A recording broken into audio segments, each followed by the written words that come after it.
What's going on, everybody? I am Captain RoBear, and this is Saved by the Spell 2 Black Clovers number 3. What's going on, everybody? Woo! New week. Oh, slightly less chaotic than last week when Mixer closed, just slightly. Just a smidge. Oh, but see, isn't it your third time queuing up? It's a little bit smoother. You're not as worried about all your crap working. You can just focus on, man, I'm gonna play some D&D. Ain't it nice? Ain't it nice? Been waiting all week for this. Oh, I'm excited, man.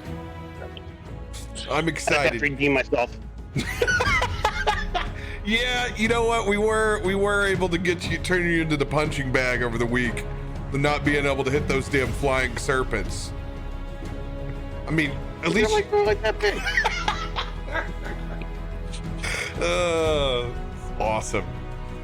For you guys that don't know, that may be joining us for the first time, this is out of our commissioned game series. So this is all brought to you by our sponsor, StartPlaying.Games. If you guys do exclamation play D&D in the chat, you'll see a wonderful link to go to their website where you can hook up with all sorts of other professional DMs for hire. Browse by the type of game that you would like, where there is a high role play, low puzzle, medium combat. You can search all of that wonderfulness. Everybody here has gone through that site and commissioned through for this game to even happen. We're on our third and final installment of this fun little mini series that we have that allows me to flesh out some other really cool stories set in canon to our other campaigns with the rest of those full-time streamer and broadcasters. So this allows me to delve deep into more of the lore and little pockets and things that we never get to when we run off completely the rails in the other game. So I can't thank you guys enough. Thank you guys for being the guinea pigs, the first round, making it all the way through. I appreciate you guys very much for giving me that opportunity. This is a dream come true, man. I appreciate y'all very, very much. I'm glad for all the positive feedback that you've given me, that you found a ton of value and really enjoyed yourself in that in this little series, because that's what it's all about. I would not do it if you guys didn't find this whole thing fun and awesome. Thank you for giving me the opportunity. As always, just a big thanks to our sponsors, Voodoo Ranger, Roll20, D&D Beyond. You guys are all awesome. Thank you so much for all the support that you've given me over here in the entire last year. And a big shout out to Twitch for making all these wonderful Mixer streamers feel at home and comfortable over on here. You've definitely earned some goodwill this week and helped settle a lot of folks' nerves. We were not one of the few that were as you could say unsettled as others, but I appreciate you guys putting them at peace of mind in a very crazy transition for most. So big shout out to you guys. Other than that, man, we're gonna dive in. I want to maximize and get as much time on the table as we can. First question I have for everyone as we get into this bad boy, before everything gets all set up, I want to recount exactly where you are inside of this map. So I'm going to go one by one with everybody. Before I even do intros, I want to get you in the right spot. Zig, I want to say you were still waiting down here, back behind this wall, correct?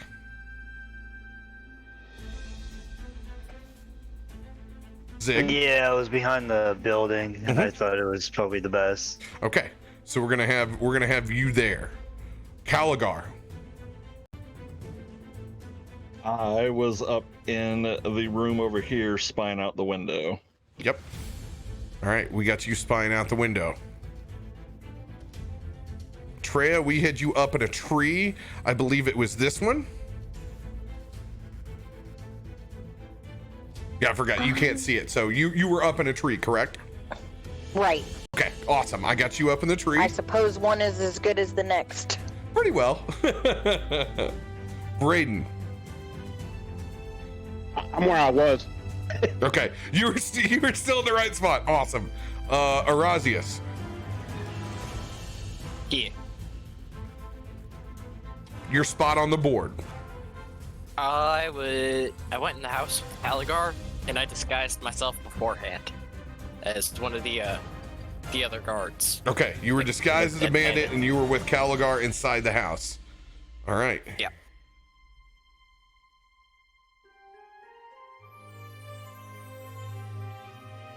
That leaves me. I think I'm going to go down here. And I'm going to hang out inside this house to the south. Awesome.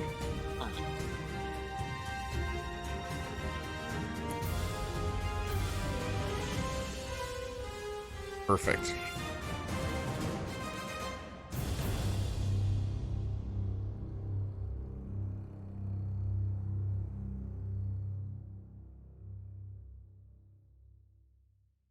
All right. So, last week on Saved by the Spell 2, Black Clovers, you guys went to the scene of the crime to investigate the actual area of attack. Where the terrorist attack on Lord Warringhorn's mansion actually happened. You guys got to inspect the ground floor, second floor, some even going all the way up top to the glass atrium and the kitchen. Inspecting the body of the frost giant that was interrogated there. Your main clues led from invoices that Treya found inside the kitchen, matching up to an old Beggs family farm on the outskirts of town. You guys decided to go there and investigate. Upon searching, you did find signs of the Zentarum there, including actual bandits on property after you guys fought off many of those flying serpents, killing multiple bandits. You spoke with a small halfling that worked with the farm that said the Zentarum make daily produce pickups later in the evening. So you guys have decided to camp out, hold, and wait and see. As you guys have done, all getting into position, you have seen a carriage heading your way in the distance containing 4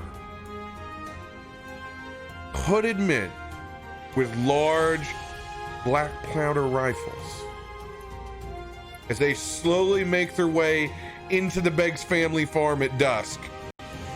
You guys are all held in position as they make their way here.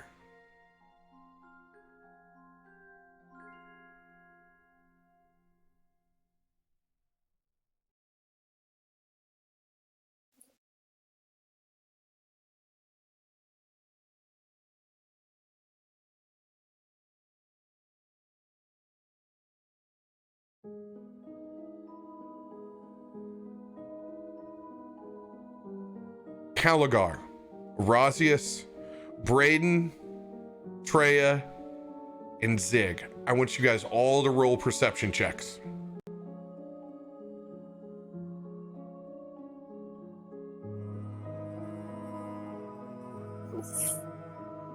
Oh, here we go. 21. Oh, that's 12. 6. 13. A nat 20, so that's 22. Oh! All right. Let's go. It's that vantage point from up at the top of the trees, Treya. Right.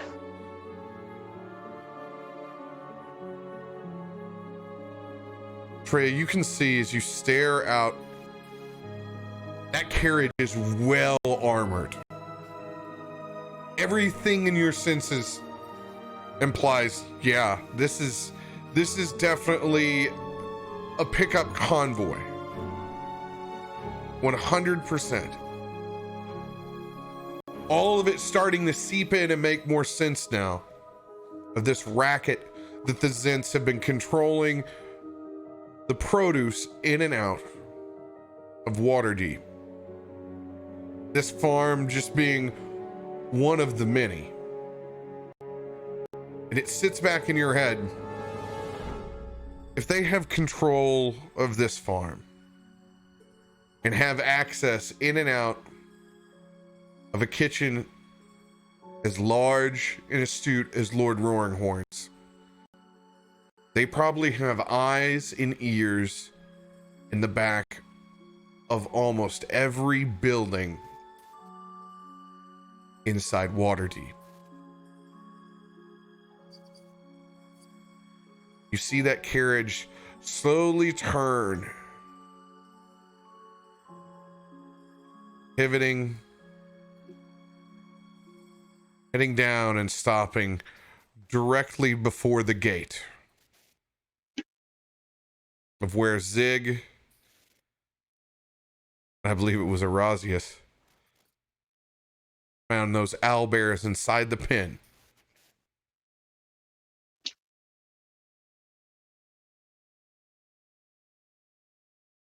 can see two of the men exit, move up to the front gate.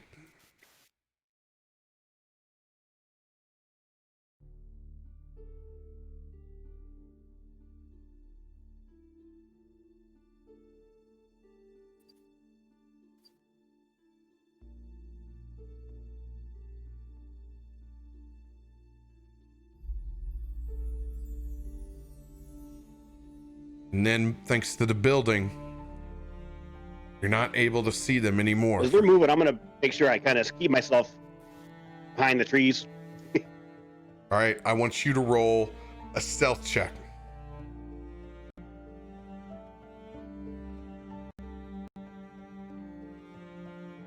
Actually, I need everybody to roll stealth checks. I'm sorry. I forgot about our round of stealth.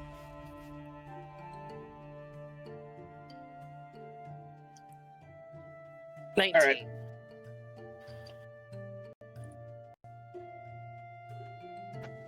9. 19.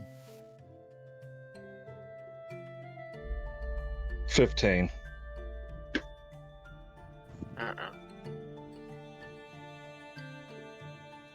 Unfortunately, it's only a 9.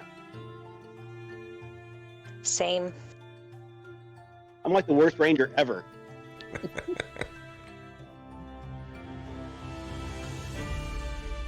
You can see the horses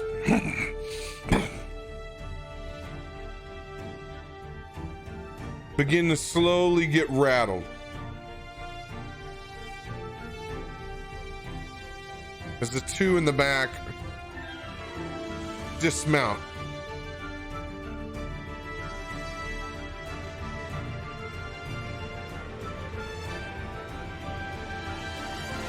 Treya, Braden, you can hear them talking. Something's got them horses spooked. Keep your eyes open. As they both decide to go 15 feet apart, moving towards the trees.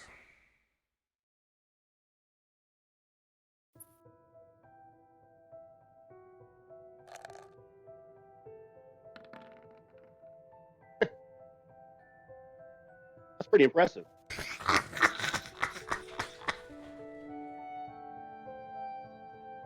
Stop! Hear that?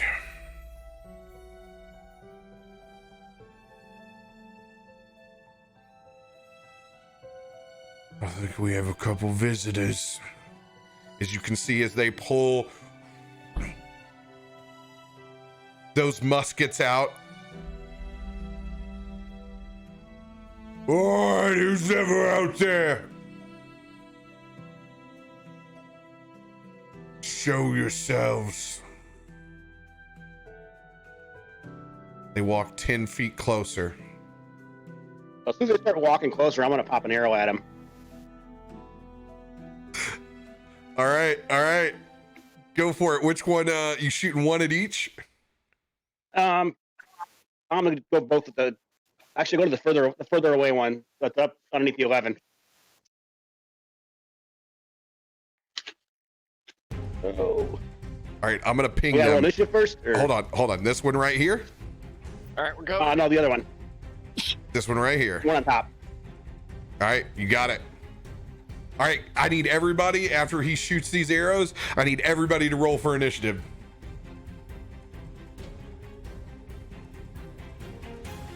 Oh. Let's see. So that is a.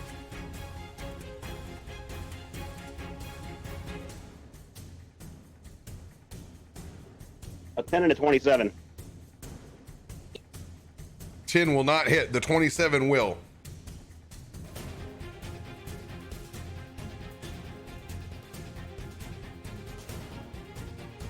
So I gotta take 7.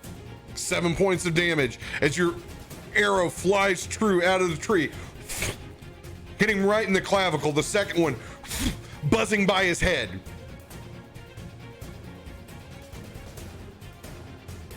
All right, Caligar, what's your initiative?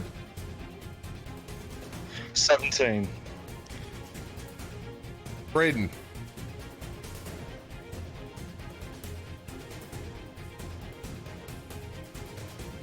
Braden, what's your initiative? Like 8. You are the worst ranger ever. Zig. 10. Treya.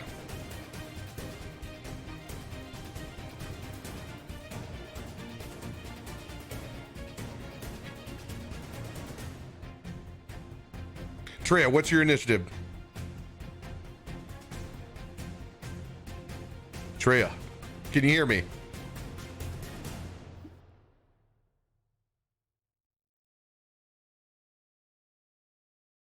Erasius, what's your initiative? 17.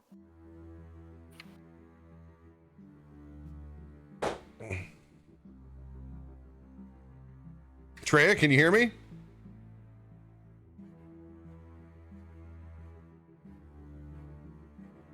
All right, we're gonna hold. I'm gonna put her just in a 10 until we can find out. All right, Bandits initiative coming in hot.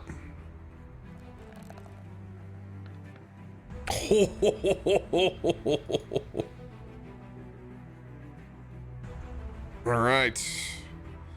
Bandits are going to be up at the top of the initiative order. Treya, can you hear me at all? Hey, Zero, will you be able to help Treya out since she's lost all audio? Thank you very much. All right.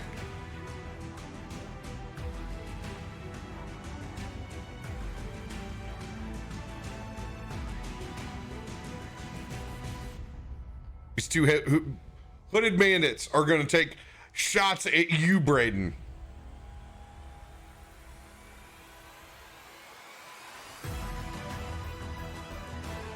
All right, first one coming in. These are a +3 to hit. Oh, that's a 5 and a 13. Not 16. They're both missed. Its tree branches and limbs drop and hit the ground. That second hooded bandit is gonna pop off another 2 shots. Let's go with a 1. The first shot, 21, connects. The second shot that fires off, the gun misfires and locks up.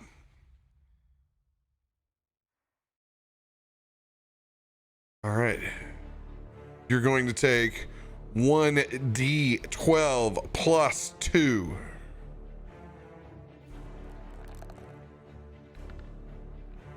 You're going to take 7 points of piercing damage.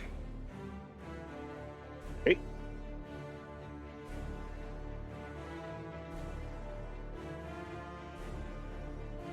These two hooded bandits, you're going to see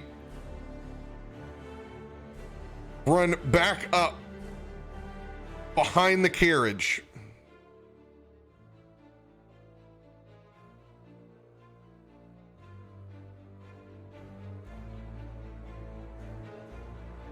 Holding their position there. How many of, oh, excuse me, how many of them are out there? They're going to hold their actions.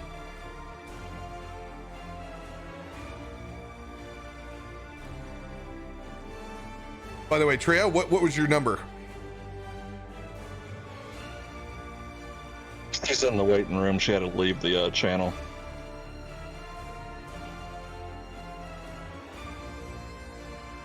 All right, Treya, can you hear me now?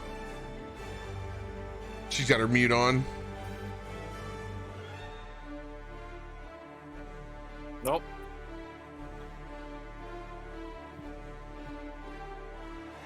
Treya, can you hear me? Okay, I can hear you now. Awesome. What number did you get? Oh, it was I think it was 9. 9. Got it. All right, so you're right after Zig. Perfect. All right, Orazius, it is your turn. Now, Caligar and I, it's been loud enough that we've noticed that there's fighting going on outside, right? Yeah, you have the window. You have visual. You have visual, and you've heard the muskets go off. You don't know who's been necessarily hit because they fired up into the trees. Okay. I am going to.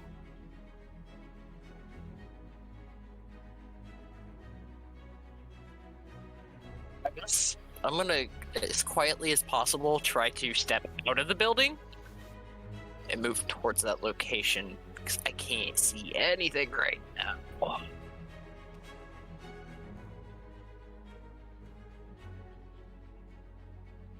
All right, so you can leave through the window if you would like. Okay. Yeah. I think for my turn, I'll just try to move outside and then move my max amount of speed for 30 feet. All right, are you going to be sneaking while you do it? Yes. The stealth check? Absolutely. I got a 12. All right, go ahead and move your character.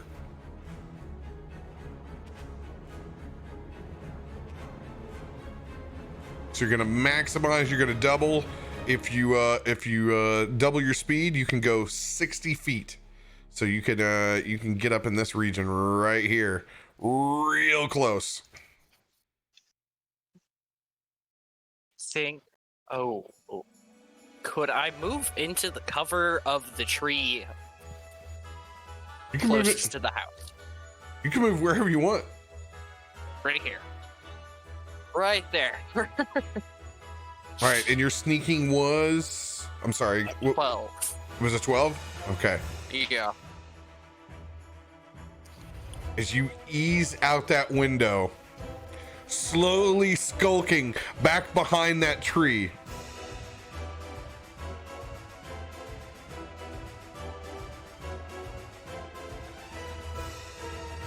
We're gonna roll a perception check. Not for the two guys that are looking up in the trees. We're gonna roll a perception check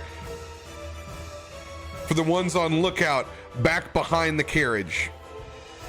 Okay. And I'm only gonna roll for one because it's this guy right here. Okay. For name's sake? For name's sake, you know I love you, buddy. All right.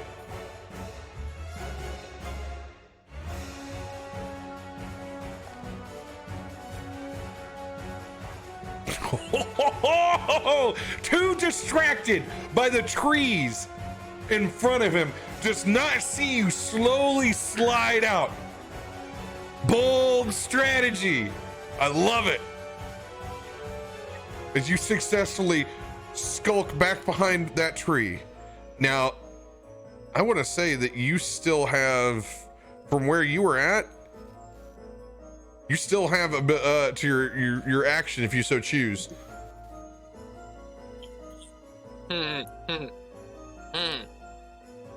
That's got a 60-foot range. That's also got a 60-foot range.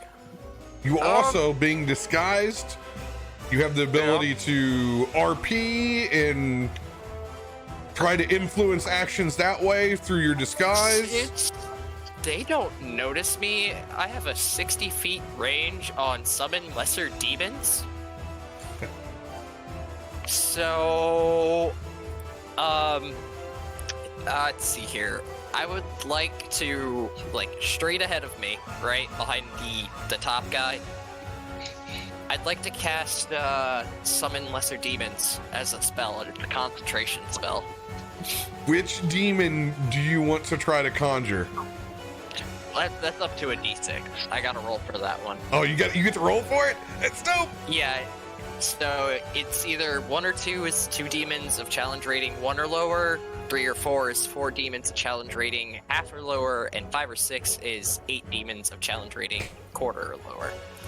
So let's see what happens when I do this. That's 8 demons of challenge rating 1/4 or lower, and they are a free entity, meaning they can attack whoever. They attack the closest enemy possible. Yeah.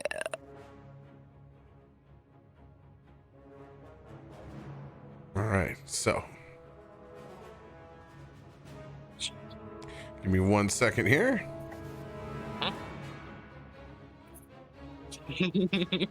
What is it gonna be? I've been holding this one under my belt for a moment. I'm gonna have fun with this. All right.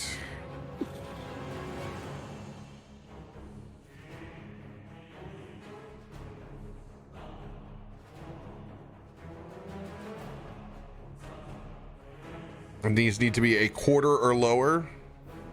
Yes, sir.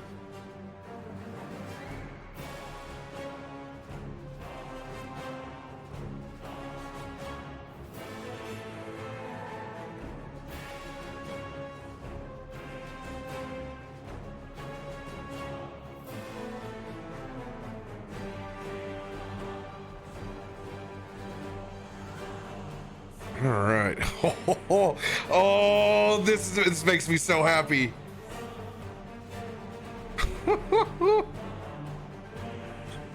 This is fantastic. Please tell me I have this token. If not, I'm gonna make it right now. If I don't.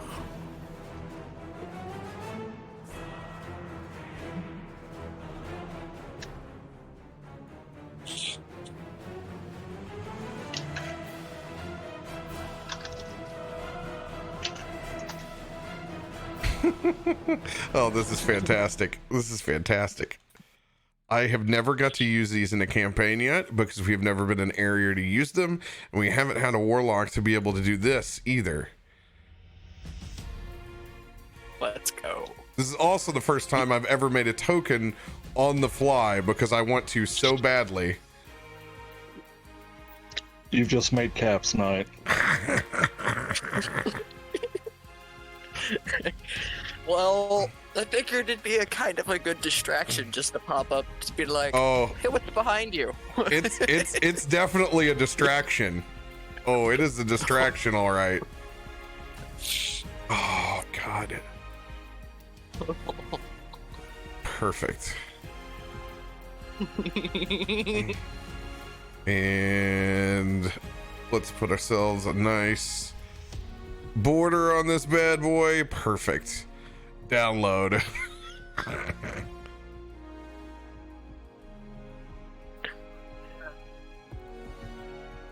Let chaos begin. Thank you guys for letting me ride this sucker out for just a second. It'll so be worth it. And upload. Testing my skills on Roll20 as you point out towards that carriage. A massive void begins to spread out. As you can see that ethereal purples and blacks open up in a portal like you're jumping between discs in your dreams. You can see these discs rise up as out comes 8 abyssal chickens.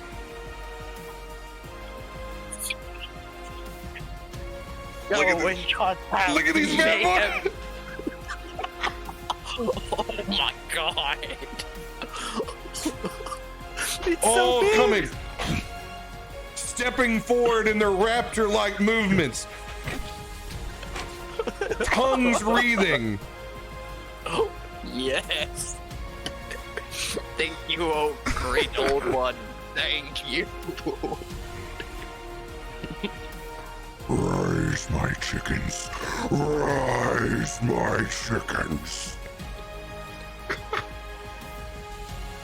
Oh my. All right, so this is what I do with giant packs of summons, all right?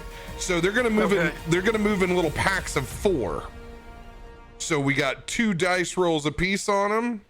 Now we can divert their attacks, but I like to group roll them so we're not sitting here going rolling it. So here's what I'm gonna do. I'm gonna send one group of these up over to these folks in front, and I'm gonna send one group of them to the folks in the back. Perfect. All right. This couldn't have gone better. Fantastic. Oh, good old abyssal chickens. Thank you guys. Oh.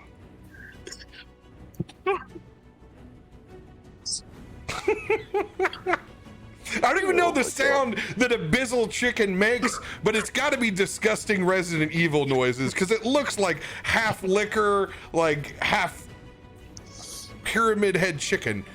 All right. That's when you eat caustic and our bird noises. Zerglings. They sound like Zerglings. All right. Space Zergling rush. Go ahead and give me 2 public rolls, Erasius. We're going to do one for this first group. D20? Yep. This is a D20 plus, let's see here, there's, oh my God, these little things have multi-attack? You gotta be shitting me. Oh God. Okay, so you get to roll 4 times, okay? So these are a plus All right. 4 to hit. See here. I'm just gonna type in 4 D20s and go. Okay, so a 20 and All right, I'll be able to add up and do 12. all the math. There's gonna be a 13 and a 9. Both of those will miss. Then we have a 7 and a 20. All right, so we're gonna get 1 attack in. I'm gonna give you the bite. Go ahead and I'm gonna take average damage on all these guys. It's gonna do 4 points of damage to this guy up top that's already been wounded with an arrow stuck in him. These chickens come in, pecking, clawing, biting at their legs. Oh, where do these things come from? Ah! I need you to roll another 4 for me for these chickens in the back. okay, roll what year? Graboids from Trimmers, let's go. Oh my God, there's 2 nat 20s in that. Let's go. Let's go. Let's go. I'm going to put 1 nat 20 on each of these individuals in the back. I'm going to give you max damage from these abyssal chickens. They're going to do 10 points of damage each with their crits. As these chickens just go ham, clawing, eviscerating, and biting at their legs. You can see the blood being drawn down below as these guards, where's this coming from? We just made Farm Pet Cemetery Edition. Anything else for your turn, Erasius?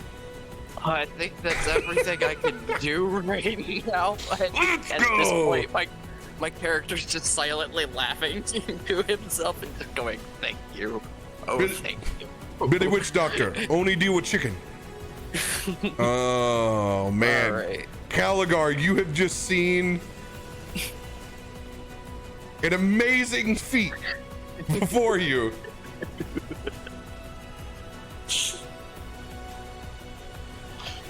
Caligar is going to take the opportunity while they're distracted, and he's just literally going to jump through the window. He's not going to be sneaky or anything.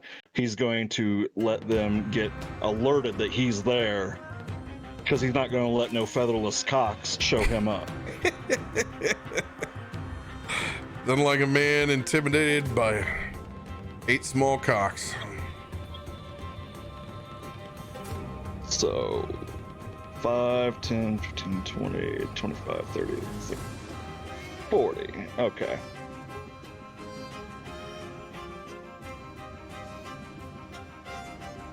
And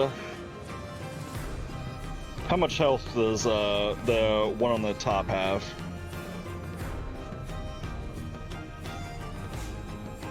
Is he looking rough? It's taken some significant damage. Caligar's gonna rage, and he's gonna yell to get everyone's attention because these guards are like, what the hell's going on? We were looking for someone, now we got chickens attacking us. He's gonna pound his chest. Fight me! And he's gonna start raging, and he is going to...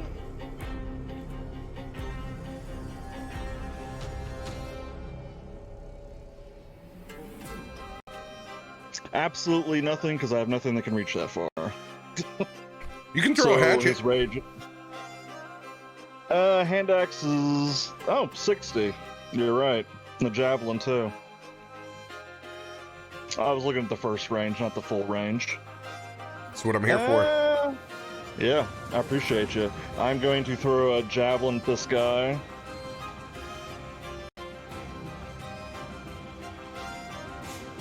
$11. 11 will not hit. Just this dance of legs between trying to avoid these abyssal chickens.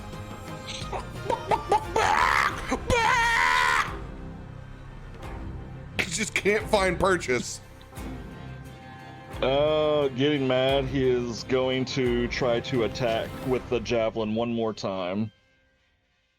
And that is a nat 20. Oh, let's go. Let's go. On nat 20, he also gets to roll 2 dice because of savage attacks. So I'm going to do non-lethal. I'm going to throw javelins that have blunt ends to try to incapacitate, since we do need a prisoner. All right.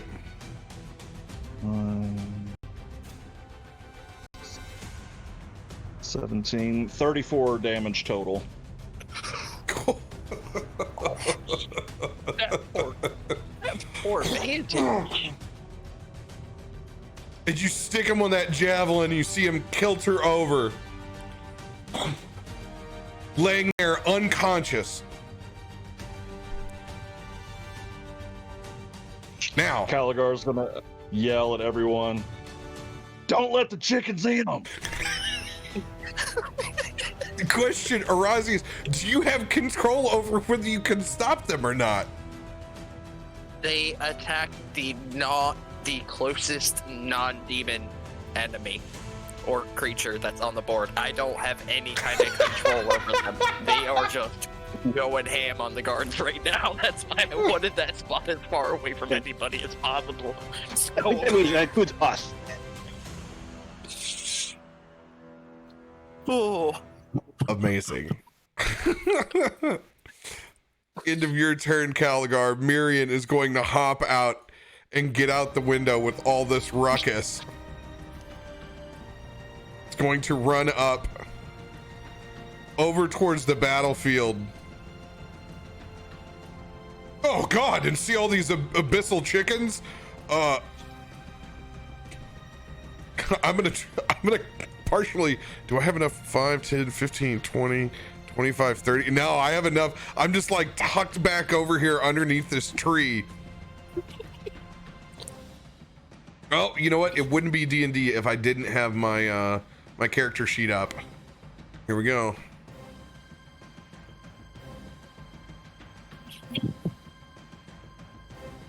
Like what can I do for range? What can I do for range?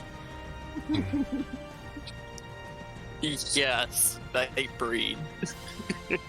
Yes. Bane's got a 30 feet. Not quite close enough for them.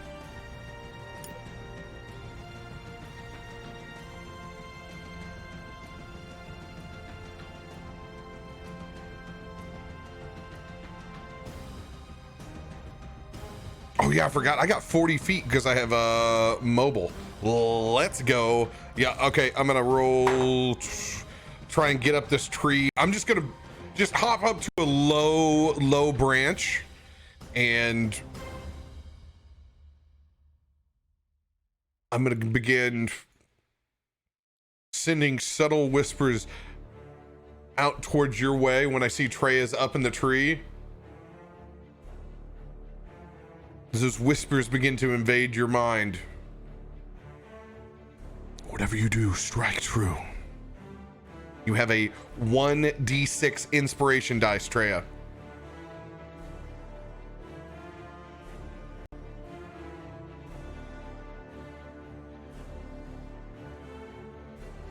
All right, Zig, it is your turn. All right, let's see where Zig can go. I don't have eyes on the battlefield, but I'll know where they're fighting, so...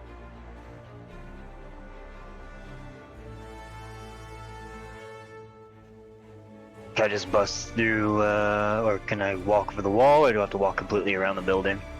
No, you can go up and over.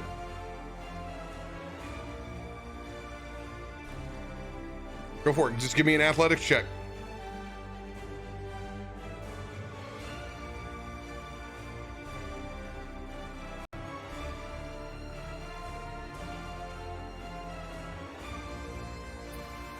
$15. 15, yeah, not a problem. You're going to be able to leap up and over that fence onto the other side.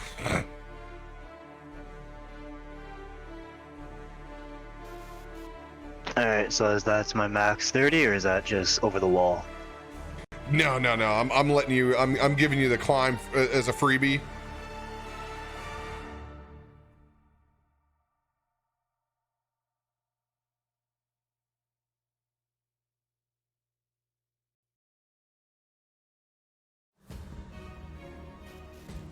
Not sneakily at all. Zig's just gonna kind of run up in the middle like that.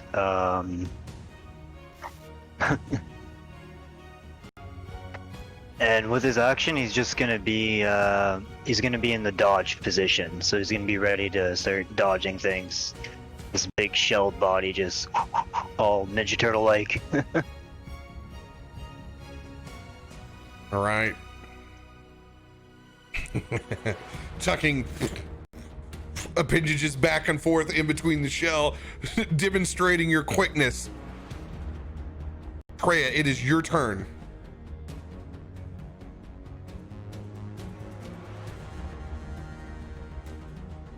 So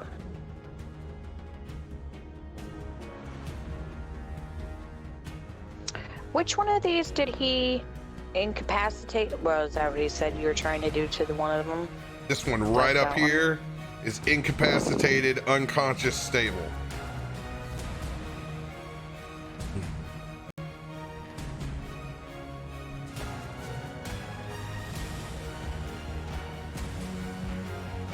And how do I see what the distance is from the ones over at the carriage?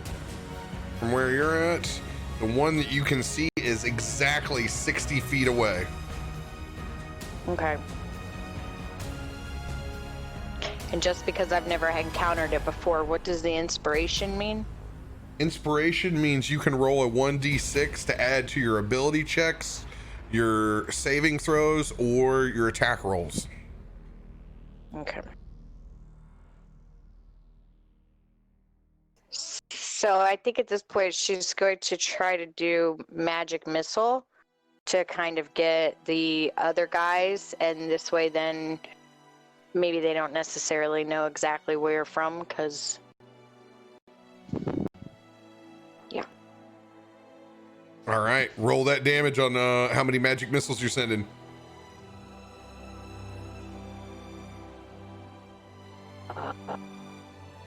Sorry, haven't done this one before. This is the first time I've used it. Auto hits. Let's go. Where is that?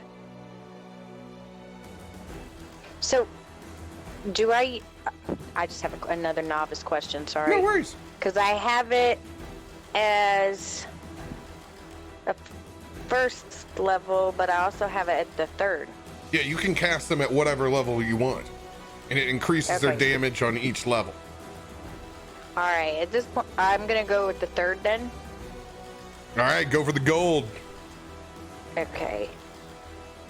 How do I do that? You can literally just click the damage that's right there on the sheet. Okay. So you'll see that it. the It three? does. What's that? No, that wasn't right. No, That it'll was a 3. it'll No. be a 1d something plus. It's a number. 1d4 plus 1. So just click that button and it'll roll and give you a number. Oh.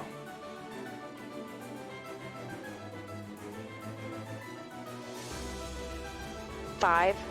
All right, 5 points of damage as you send one of those magic missiles flying out through the trees, slamming in to this hooded bandit in the back. As it lands true, hitting him in the chest, burning a large spot in between his studded padded armor. Those horses are all gonna rear back as this carriage is going to turn and begin to take off. As those horses are spooked.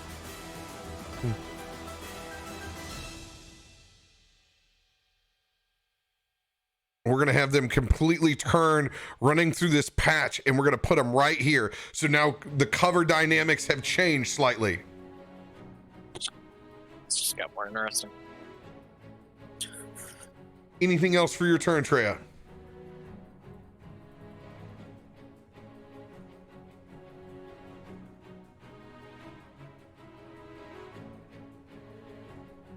All right, Braden, it is your turn.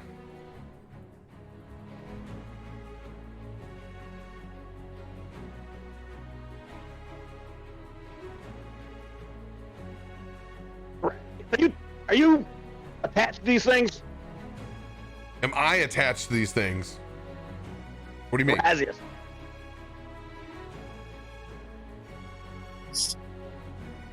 Okay, now I'm confused. You're Miriam, right? He's Razius. Yes, Razzie, who summoned these? I'm gonna Razius use summoned them. Okay, I'm gonna use my telepathy to speak to him because I can hear him, and he's just gonna quietly in his head here. Seeing as after they're done with the guard, they might come after us. Use them to your advantage. all right. I'm gonna go ahead and cast Spike Growth. Basically send it right. Ah, come on. Oh, hang on. It's a 20-foot radius. So basically everything in that area is going to hit, take 2d4, and for every 5 feet they move, they take another 2d4.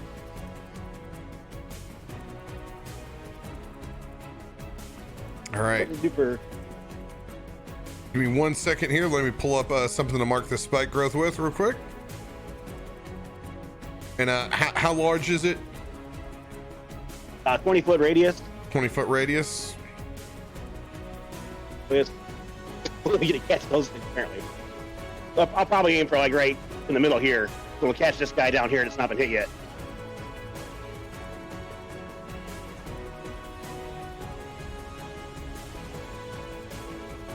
All right, so let's see if I get this radius right. Oh God, that thing's huge, isn't it? That's bigger than I thought it was. Radius. It's not. I thought it was being 20-foot diameter, but it's radius. Big old patch.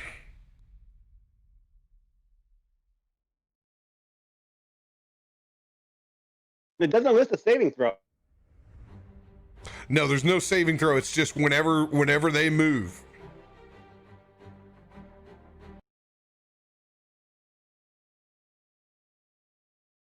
Save against my DC to see it.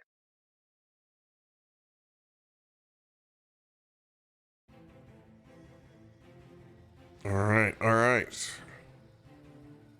Yeah, and I just checked on lesser demons. Yeah, they do. All demons are hostile to all creatures, including you. I'm gonna have to put those bad boys in initiative order here at the top of the round. Let's see here. And spike growth. 20-foot radius. When a creature moves within the area, they take 2d4 piercing damage for every 5 feet that they travel. Love it. As these tanglements of vines and thorns begin to grow up out of the ground in this massive 20-foot radius bramble centered on both those hooded bandits and the abyssal chickens, it becomes the briar patch from hell. Well done. Anything else for your turn, Braden? I'm gonna take any movement I have and go backwards. Go for it. You're free to move your token.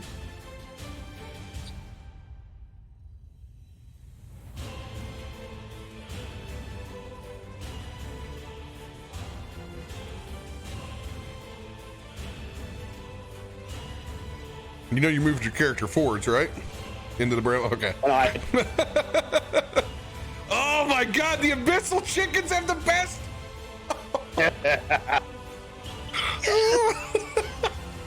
Oh my God! What, they have a plus to that? Oh my God! There's a 21. Oh, dude!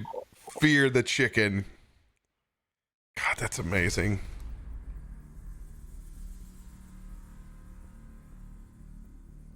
All right. Anything else for your turn, Braden? I'm just gonna sit back here and see what happens. All right. These abyssal chickens are going to focus entirely on the one guard that is up.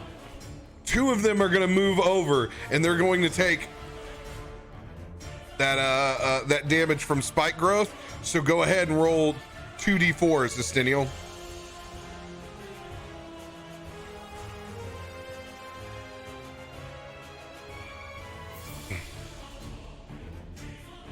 All right, they're going to take 4 points of damage, like razor wire as they go through it.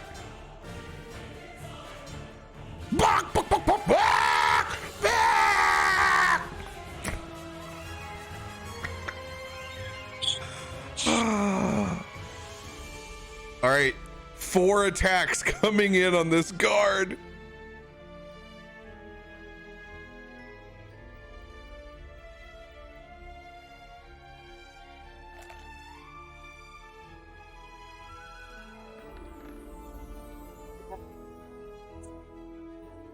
All right, 2 of those are going to find purchase.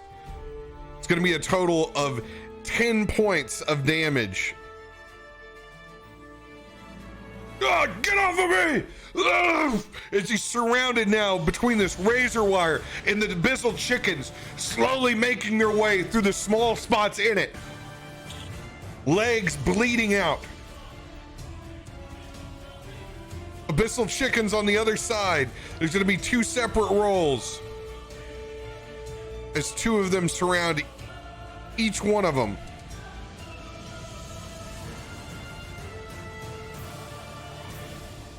All right, first roll coming in for the northernmost. Both of those are not going to find purchase with a 14 and 11. The southernmost, 7, 11, that's not going to hit. 18 will hit.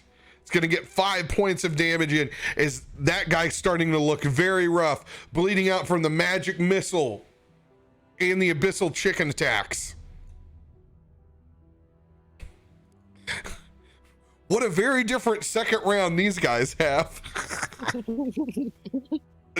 Has to focus on these chickens that are next to him, but it's going to be difficult with his musket. He's going to pull out a short sword and begin to try to hack away. These are going to be a +4. First attack is a 20. That's going to hit.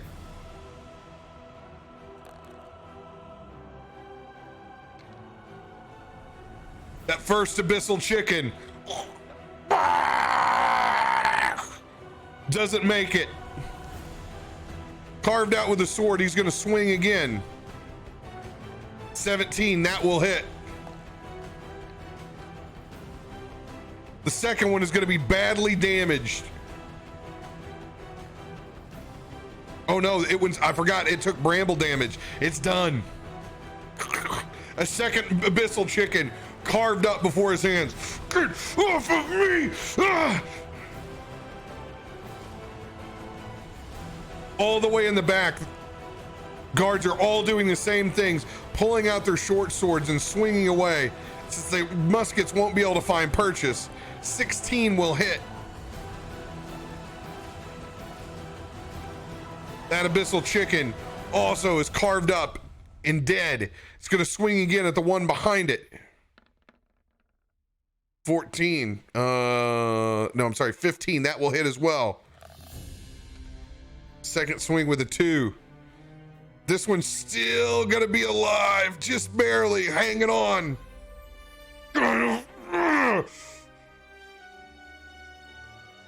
All right, the last guard in the back, swinging his short sword. Oh, not gonna be able to find purchase on the first chicken. Swings again, just able to find purchase on the second behind him. Oh, look, Rob, I'm gonna start an encounter and I'm gonna have these cool black powder guns, but instead they're gonna have to swing short swords to kill abyssal chickens. The second one in the back, wrecked by a short sword. Now only 4 chickens survive. Caligar, it is your turn, my friend.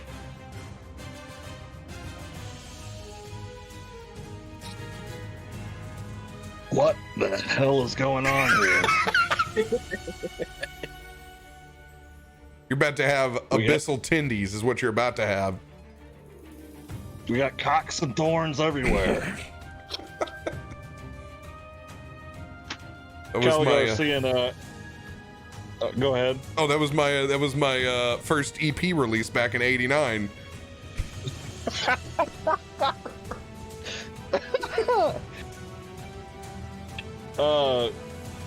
Caligar was seeing these horses get spooked and seeing as how the guards are there incapacitated. He wants to walk up to the horse, 15, 20, 20, and try to untie one of them and get on it. Oh, straight cavalry mode. I need you to roll an animal handling check. Do that with a public 12. die. Oh, okay. I'll do that then. Animal handling. I have a +1 on this. So 16. 16. Easy. Easy. As you run up dynamically, and the old mercenary in you puts the calming touch as you bring that coach to a stop. Slowly unhooking one of the horses. I will have this consume your bonus action. If you want to get on the back of that horse, be my guest. Yes, sir. Is there a way to connect them? Both horses? Just the one. I mean, connect the tokens is what I mean. I can move you wherever you would like with both of these. Okay. He wanted to calm the horse so he wouldn't step in the briar patch. Well, he's going to step in the briar patch, but he's going to use the horse to put the wounded man on the back of it so the chickens don't attack him. All right. I'll be willing to take the damage to get him out of there for questioning. This is 2d4. I'm just going to roll it, Estinial, just to make it easy.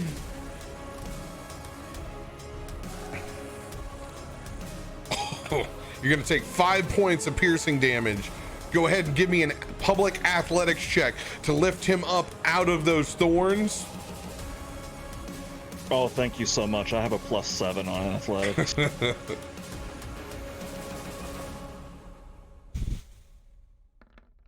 Nat 20, baby. Nat 20.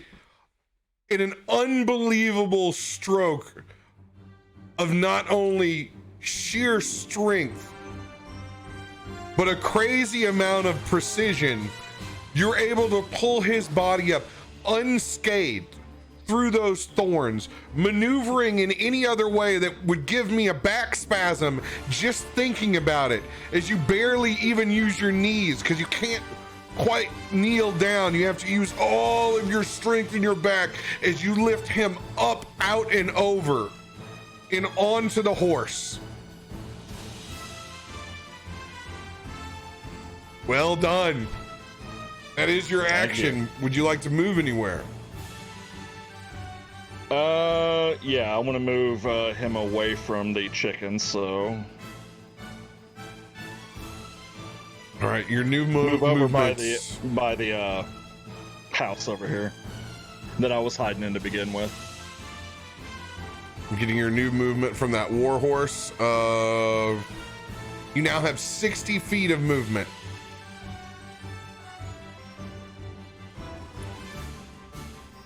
So, okay, it'll get you all the way back there. Perfect. As you retreat. And, I did 3 on that because I was raging whenever I got hit by the bramble, or is it all 5? No, you're still raging, so 100%, yeah, only 3 damage. Okay. Well done. Thank you. Razius, it is your turn. Okay. I think I'm gonna do Eldritch Blast on that. Yeah. I'm gonna use Eldritch Blast on the closest guard that's fighting off the chickens over here. Let's go. Let's see here. Do I get any kind of advantage since I'm still stealthed, technically? No advantage. Oh. That's not a hit. And neither is that. An 8 and a 9. What's your the first one? Oh, brutal. Yeah, those Eldritch Blasts. It's the dance he's trying to do through that bramble and the abyssal chickens. It's just not going to be able to find purchase. And can I do it again since I didn't take a movement? No, your Eldritch Blast is your cantrip, so you're able to just do the 2 beams. That is it. Okay. Okay. Alright, so that's the end of my turn.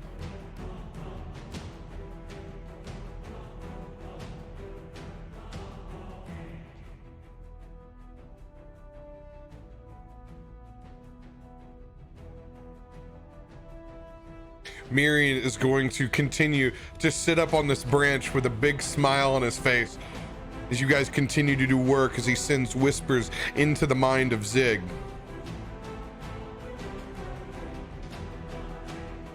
My hard-shelled friend, don't let those thorns be a deterrent to your spirit.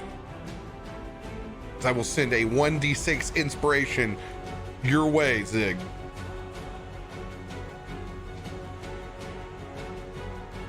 I will remain sitting up on the branch. Zig, it is your turn.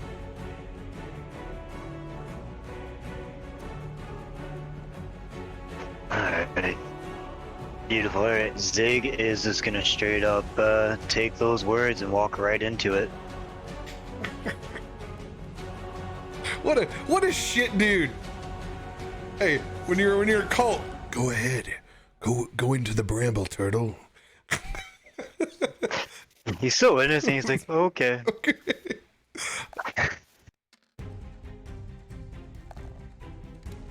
You're gonna take 7 points of piercing damage as that bramble carves into your legs.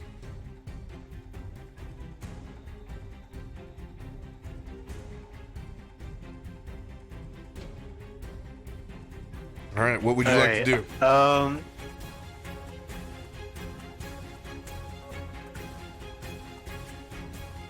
Morning. First one is a nat 1. Oh, the Morning Star smashes down in the bramble patch in front of you, but's not able to make purchase on the hooded bandit.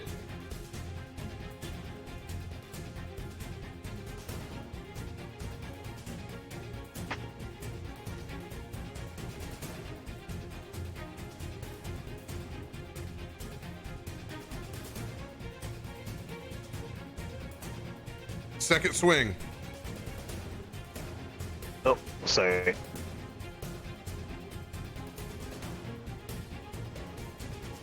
To be on this. Sorry, didn't hear that number.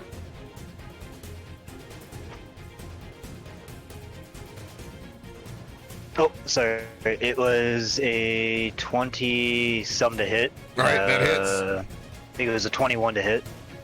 All right. And it was for 11 points of damage. And the second one, for my offhand attack, the morning, Yeah.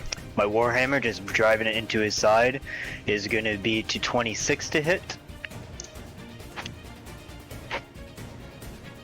And that's only going to be 6 points of damage. Doesn't matter. DTD. Describe their demise. When I take that Warhammer to hit him, essentially it's just going to just hear cracking of ribs of his armor, everything just indenting him into the ground. As his body collapses into those thorns. Those that have a vantage point can just see pieces of armor and bone sticking up out of that growth. If I walk out of the thorns, will I take damage or no? No, if you walk directly back out, you should be fine now.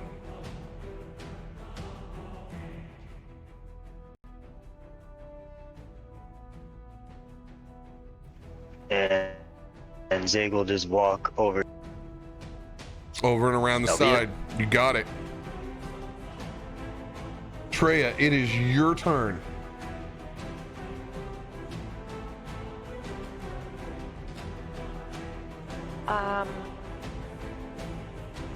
So of the two guys over on the left, have either of them been hit? This one right here, the southernmost that you hit with magic missile, is very damaged. He's looking like he's on death's door. The northernmost, looking rough. Okay. Well, doesn't want to take out any of the chickens, so she's going to use chromatic orb on the southern one. did she already hit? Take it. All right. Go ahead and roll to attack. It's going to be 18 to hit. 18 will hit. Okay.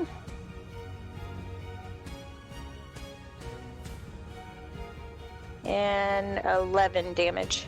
DTD, as that chromatic Yay! orb spins up in your hand. What damage type do you choose it to be? It's gonna be thunder because she's still hoping they won't know where it's coming from. Is this ball of that looks like a crystal with it containing a storm raging inside of it forms in your hand and begins to spin. You hurl it back out directly at that hooded bandit. Describe their demise.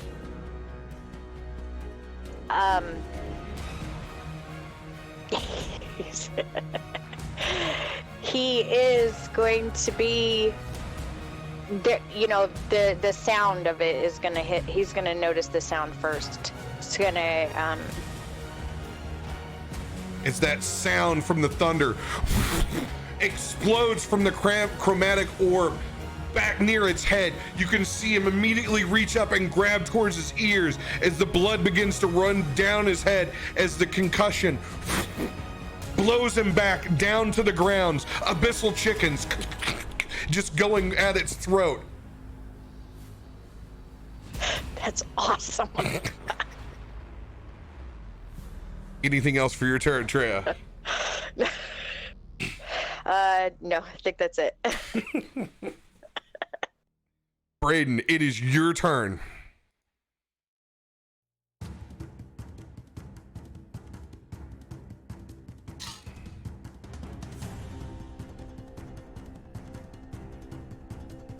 I'm gonna go ahead and move. I can get a line of sight on that guy. Or no, he's being blocked. You would be able to get a line of sight on him. You would have to you can dip right down here and you can get one. So you can go right here and still see him. Yep. Yeah, remember that chicken too. All right, so I'm gonna get out there and then pop a shot off at him. All right. Roll that beautiful bean I'm footage. gonna go ahead and use my board breaker on that chicken while I'm there. Oh, right on, right on. Let's go. Let's go.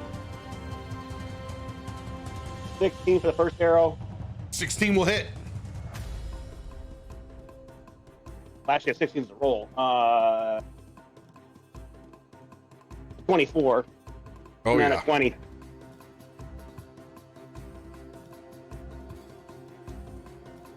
All right, so that guy takes 6. How much damage to the hooded bandit? A 6. 6 points. All right, he's still standing, but he's looking rough as the arrow comes in, sticks in between his rib cage, still dancing with the chicken that's in front of him.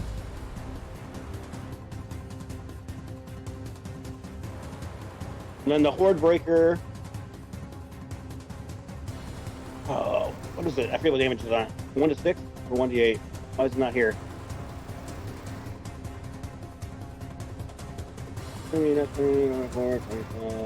Okay.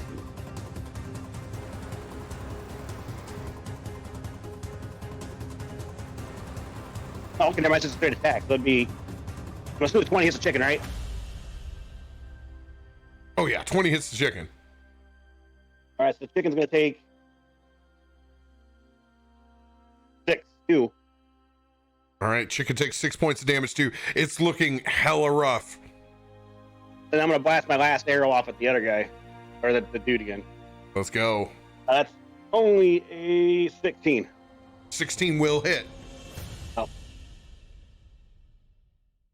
That's another 5 for him. Another 5 points of damage on him. He's looking very rough, knocking on death's door now.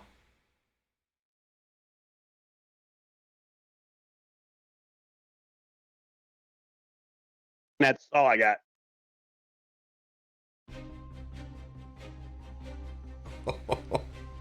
Oh, at the end of your turn, Braden, chickens turn. They see you, Braden. They see Zig. As they both come run charging. They won't make it out of that bramble patch. Statistically impossible from where they're at, as the thorns carve them up.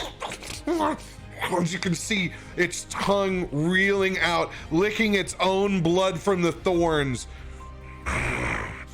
As that demon eases into a slumber before bursting into ethereal purple and black void. All the way at the far, these two abyssal chickens run up towards the hooded bandit.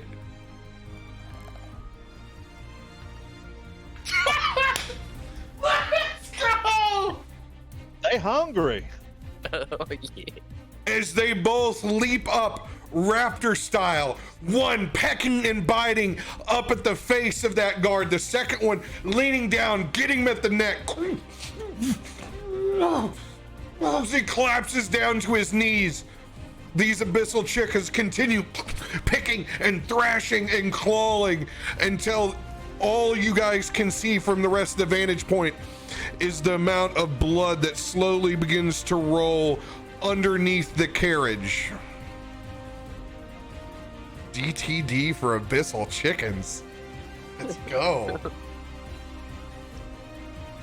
But you guys are not out of combat because of the abyssal chickens.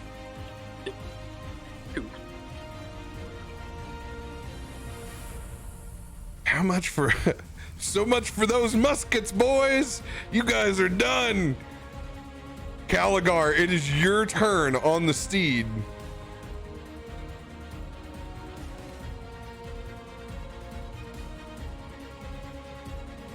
Trusting his teammates have got the two chickens that are left taken care of.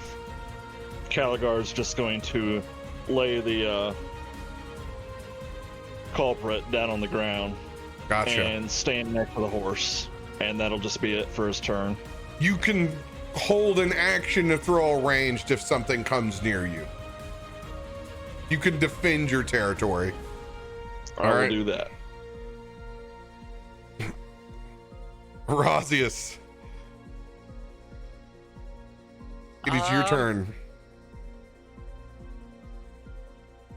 I'm gonna move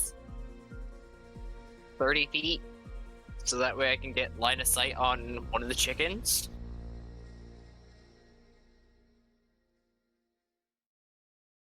And I'm targeting the one that was right of the guard. Let's see here, wait, I can move myself. That's right. So there. Here? Got it. And I'm gonna cast Dissonant Whispers on the chicken. In my immediate line of sight.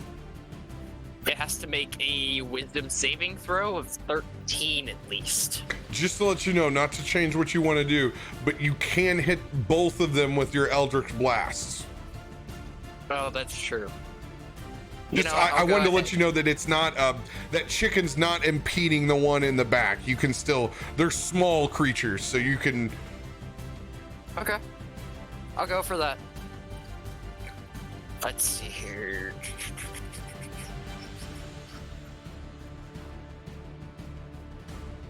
That's a 14 to hit the first one. 14 will hit. Oh, and a 22 to hit the second one. Those are both gonna hit. Roll for damage. First one's gonna be a 6 points. And the second one's gonna hit for 4. DTD on both. How would you like to send these abyssal chickens back to hell? Just gonna sit there with like my finger on my nose, kind of like sad to see all the little demons that I created are just being kind of slaughtered. I'm gonna be like, thank you for all your help. I'm just gonna point a finger at each one and just go 1 and 2, and just to the chicken as it gets hit.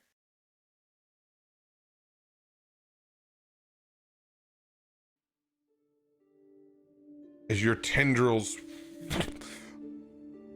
of the void wrap around, almost like putting a leash on a pet.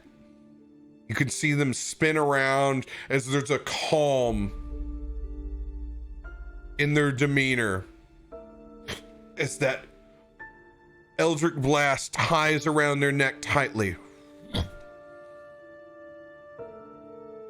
You can see them both look towards you as you just pull back on that eldritch rope as they both get ripped into a void, disappearing in front of you.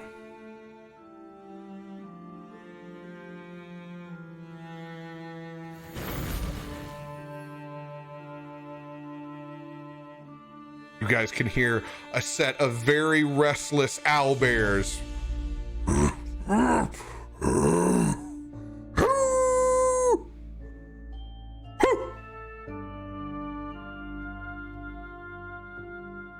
But a quiet emerges over Beg's farm as the fireflies begin to creep out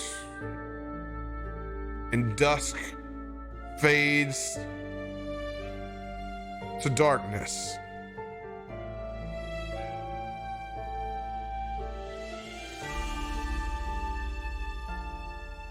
Miriam hops out of the tree. Well done. Well done, and we even have someone to question. He begins to inspect a couple of the bodies of the downed men. Makes his way over to Caligar, crossing his arms.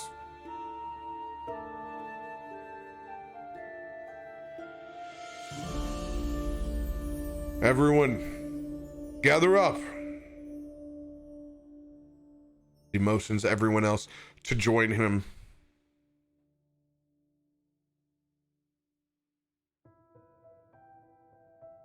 Anything you guys want to do before you head into that small annex again? I'm gonna release my spell and grab one of the chickens. Just start looking at it, smelling it, trying to decide if we can cook it or not. Those chickens actually are all gone. They have All right, faded. I'm gonna cry. Just as you get up to one that's held into the bramble, as it releases, you can see it whisk back into the void. I wanted to try one of those things so bad. That's just not right. Don't worry, if you really want to taste one, I'll summon you one later. I don't know, those chickens are pretty brutal. Caligar's I gonna want to try yell eating a from the live one. for anyone to be able to hear. Someone needs to check to see if there's anything of use in that cart over there. These guys carry the same kind of weapons that Ronan does. Maybe we can find something for them.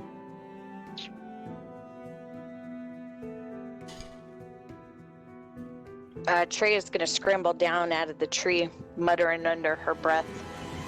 They're getting really tired of the big lug, taking all the glory, having all the thoughts. As she's going to try to walk over to check the carriage.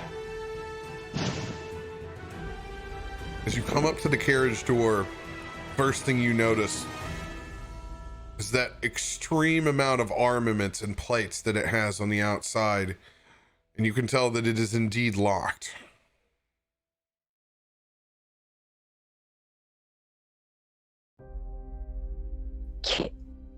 Can I, use Mage Hand to try to unlock it?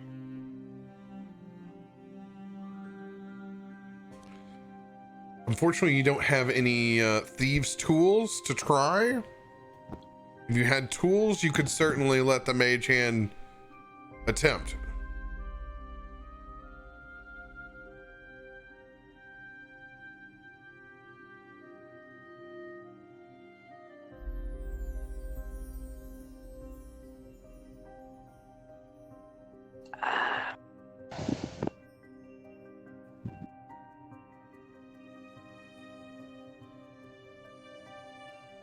No one got any tools? I wouldn't suggest magic. That's black powder. Damn it. Try to search the guard, like the downed. Razzius, give me an dead. investigation check. Okay.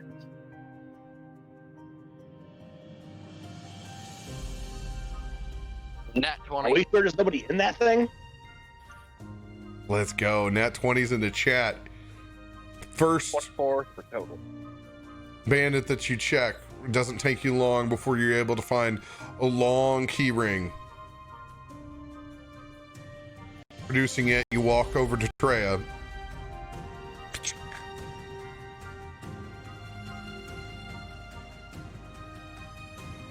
This door to that carriage opens. You can see crates and crates of the finest produce that you've ever seen. Racks of hanging bacon and ham.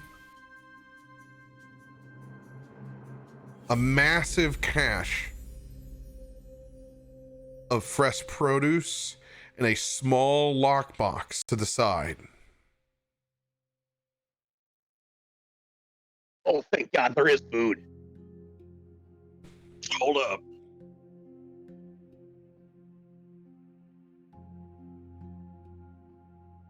The city needs food. We're taken care of. We should give it to the city. City can spare some damn bacon.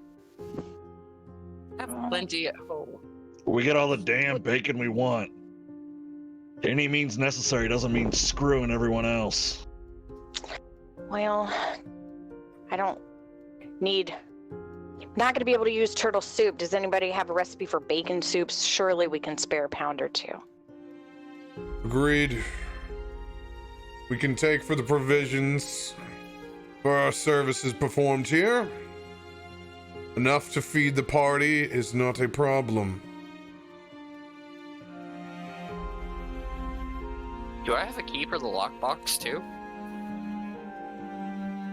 You look down, and after you try the third or the fourth, you do, as that lockbox opens up. You find 350 gold pieces of water deep on the inside.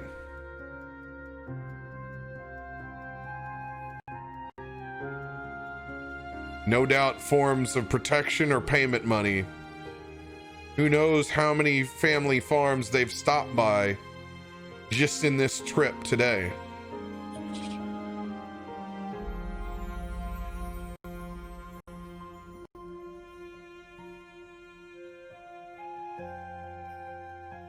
I'll take it. I'll bring it up to the party. And I'll just kind of hold it up and be like, definitely willing to split this? Or we can always give it back to the people that they, you know, so ungraciously got it from. Whoa, whoa, whoa, whoa. I said the city needed food. I didn't say they needed gold. The Zig's gonna spoils. walk up and just say, Go ahead. "It's not our gold to take. Those are the people's gold. I'm sure it was not taken by their own fruition, but against their will. It is not ours to take." It is also not ours to give back. Unfortunately, under these circumstances, being vigilantes that we are presumed to be the guilty when we stumble upon these caches, there's 1, 2, 3, 4, 5 of you. You will all take 50 gold pieces. 10, 100 will go back to the order.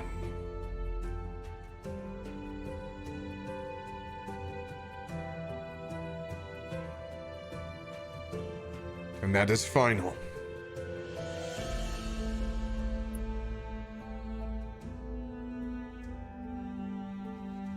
In the meantime, Zig will just pocket it instantly. Give him a pat on the shoulder, pat on the back.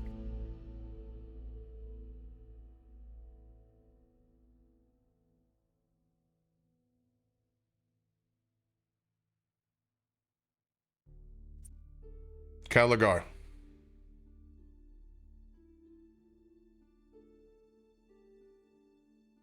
You do me the honors of slapping this gentleman awake.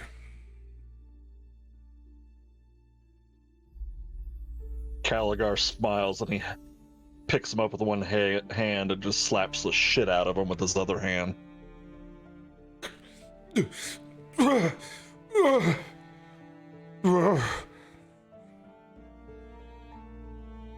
As Miriam leans down, lighting up that blade in front of him. So, Zint,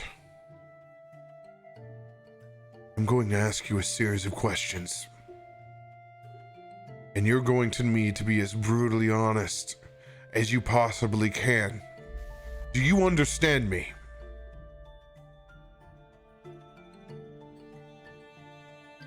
Anyone else that is aiding in this intimidation? Caligar Zig will be. already threw him on the ground and said, "And if you don't listen to him, my new friend here is going to smash your nuts." He's going to make the horse neigh and do that thing with its hooves and then come back down real hard. Zig, what are you doing? He's gonna walk up and say, "And if not, I still have pieces of your old friend around, and there's still gonna be like chunks kind of sitting on his back for when he kind of smushed that guy against the bricks." That's so nasty, and I like it. All right. I'm going to roll for advantage.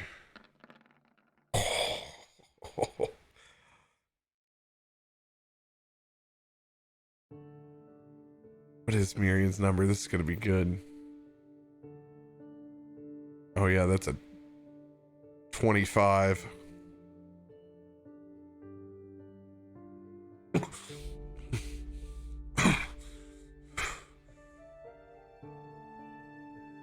Fine.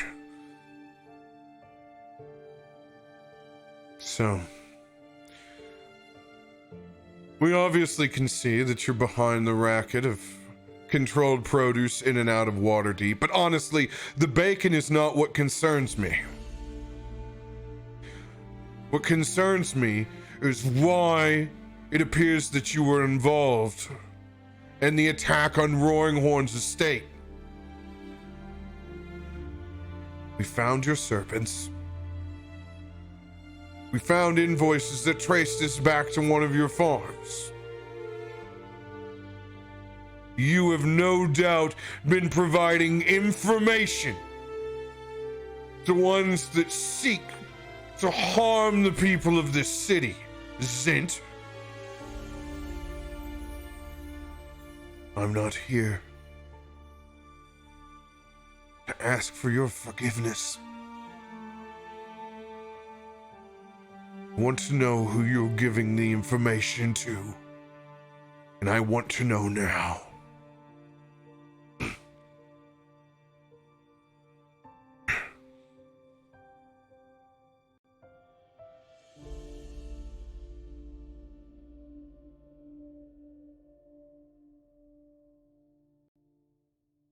Fine.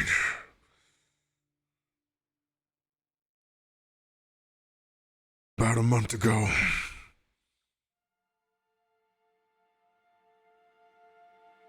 we were contacted by voices of the sea. We were no longer able to get our goods to and from Saltmarsh. There's the disruption of the Kraken Synagogue. We began to hear voices. His voices guided us to an old set of ruins not far from here, about 10 miles north.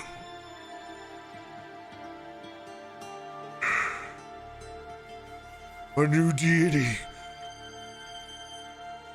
by the name of Malachar.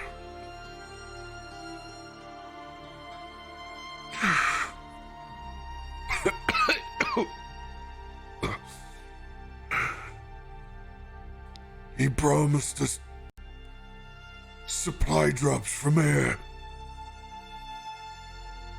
through the cloud giants if we gave him the information that he wanted.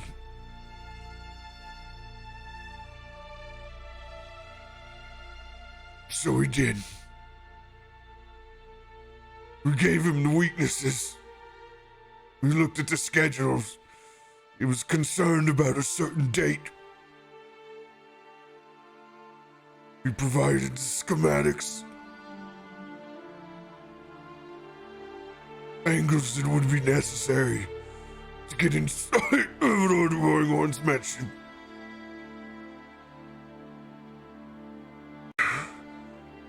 In return, he's been giving us a steady, complete supply of goods outside of the local farms.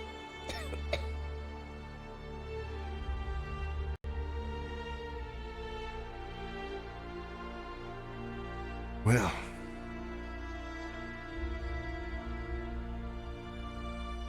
it seems, my friends,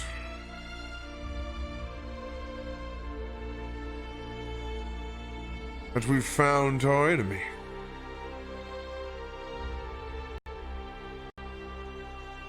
As he holds that flame blade tight up to his throat, sending you back to hell today will do no good. Finish him and drag the bodies. I will be up towards the front of the farm. Meet me when you are done.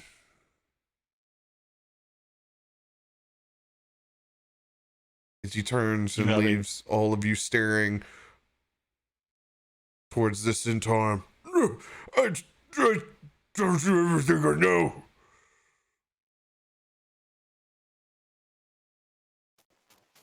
No witnesses. Zig is just gonna walk away with a pat on Caligar's back, knowing that he's gonna take all full pleasure of this.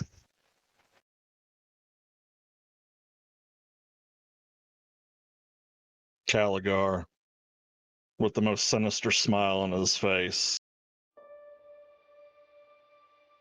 How you doing, boy? And he pats the horse. The horse gets back on its hind legs, stomps down on his face.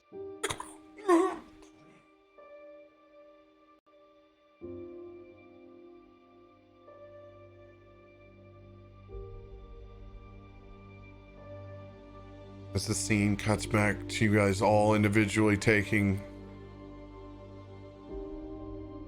the 3 bandits that were originally inside the house and the 4 that rode up on the carriage.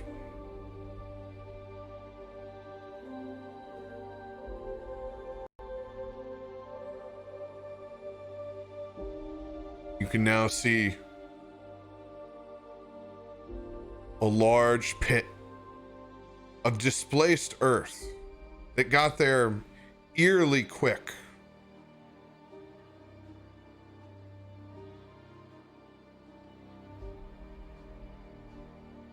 as he motions for you guys to lower the bodies inside to the graves.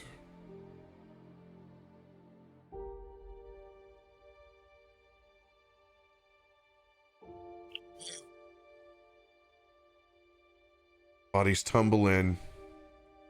You can hear Miriam begin to whisper as you see these strange black roots begin to entangle from the side of the pit. And you can see that same familiar ooze begin to drain and coat up and over the bodies.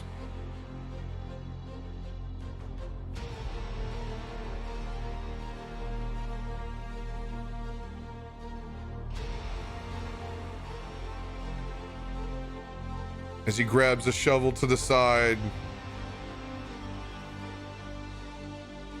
pushing the earth back into the pit. Individually, each of you taking turns using your peak strength to do so, you fill this pit back up. As the moon shining down grows higher into the night, you slowly see all around that Beggs Family Farm sign, black clovers begin to grow and sprout until there's a soft bed that completely coats the entrance to this farm, as if it was landscaped there all along. As Miriam looks back at the rest of you, well, we will rest here.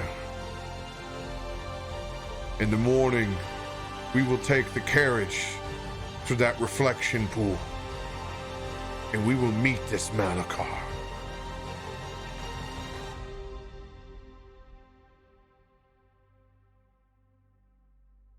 Now it's the time for everybody to go take that quick break. Go fill up your beverage. Let's go. Man, we going after a god. Let's go. That's first Let's time. go. Be back.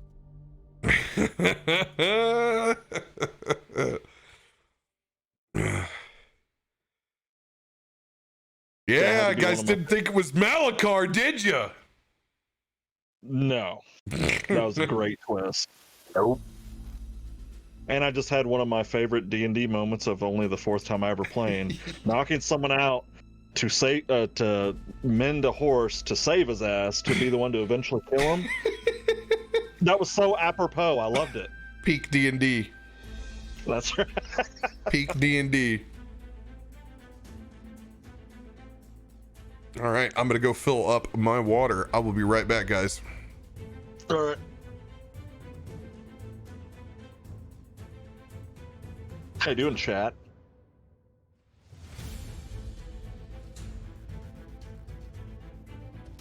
Hope you guys have been enjoying this. I'm very happy to have been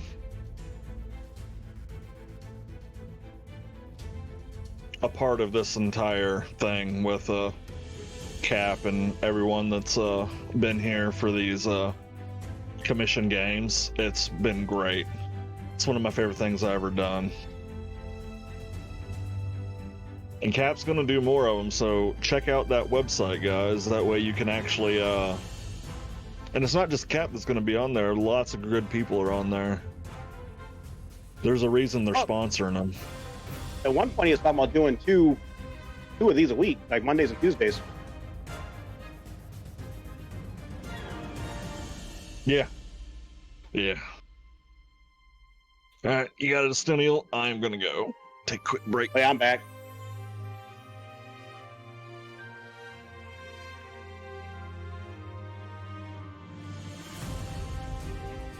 How are y'all doing tonight? What's up out there in the chat land?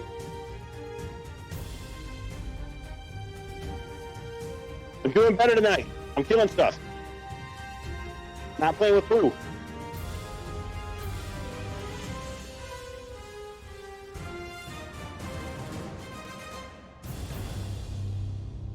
And for those of you that don't know, I am not Ronan. I am a Stenial. I am the troll mod, or one of the many troll mods. I am filling in. Supposed to be here for added DPS, but unfortunately, I can't hit anything.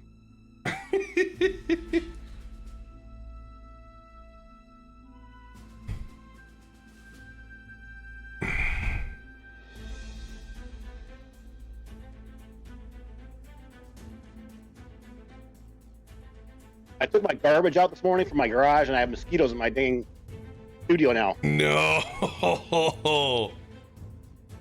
I've been bit like 6 times tonight. Luckily, they haven't gotten real bad over here yet. Well, it's probably my own fault. We have a kiddie pool out in the garage we haven't used forever, so it's or out in the front yard that's not been used. So they're just breeding in that thing. Yeah, you have. God, yeah.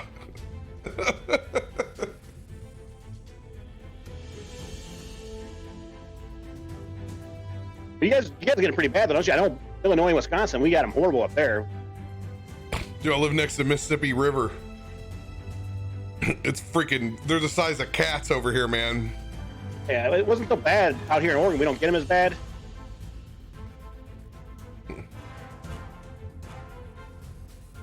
Yeah, dude. They got the big plot twist. They know who it is now. Oh, I love it. Completely disarmed their black powder, which is great because 1d12s at range is not going to be fun. It's not Caps D&D without the dick jokes. What are you talking about? Yeah, so true. Chickens. Freaking abyssal chickens, man. Love that so much. I thought we already permitted that word. It does it every time. I don't. Oh, really? I don't see that it like actually adds that. On Automod, it seems to always come up, which I'm perfectly fine with because a lot of times it's context. Like, And we're talking about chickens here. It's totally appropriate. No chat.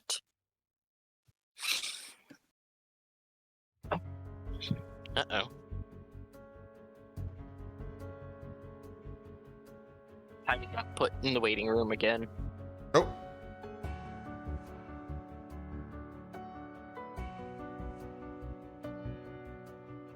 there you go. You were free again.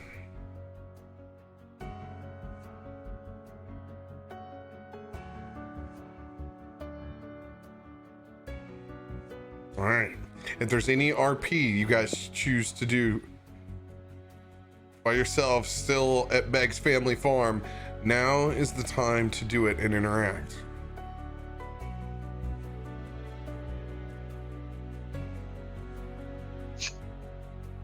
You know, when I first met you guys, I thought y'all sucked. Zig, you're a good guy, but you're a hell of a fighter. Brayden, you smell like shit, but you're an awesome leader. Erasmus, it's not too hard to tell whenever you're in the room because you're the smartest damn person in there. Little one, I don't know what the hell it is you do, but you're sure as hell good at it. So all in all, I don't trust anyone that wasn't part of my army. But I sure as hell trust this militia. You ain't gotta look at it that way, but you've earned my trust, my axe, and my protection.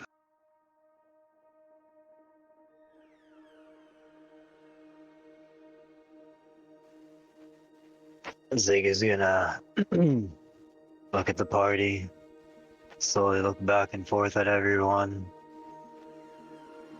Today, I call you all my friends. Now, as my friends, can someone help clean my shell? He's gonna turn around, still just oozing guts and whatnot off his back, just kind of, you see him rubbing against a tree, trying to get it all off.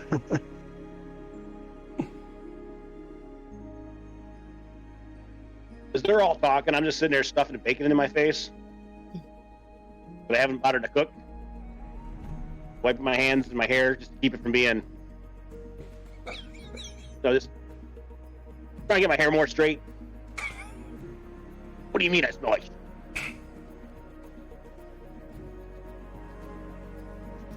I don't know what you mean. Never change, Braden. Never change. You've all done exceptional. But don't lose sight, for our task is not over. Until we bring justice to whatever this entity Malakar has brought to us.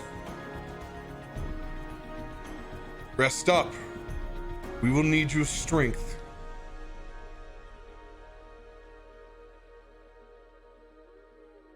I need everybody to click the long rest on your character sheets. When you do, you will confirm it and it will completely reset, adding all of your health back. Oh, Spells. no. No.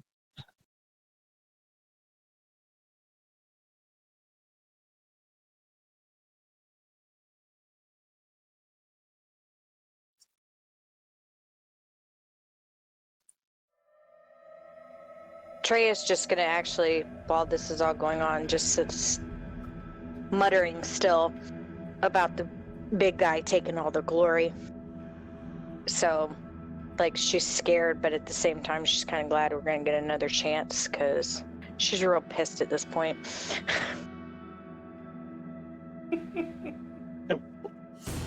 What happened to the halfling? They told us that they came and went to the other building. They told us the wrong building. I'm not happy about that. He also told us that the guards weren't going to be armed. He had never seen them in combat. I think we need to talk to that little dude again and take some of that damage back out on him. But I am going to search as much as we have time for, try and find, what else we can find in this compound. I don't know if we want to do anything with the hull bears or not. We just want to just leave them where they're at. We know what we need to know. The little guy was scared. They were just willing to say whatever they wanted.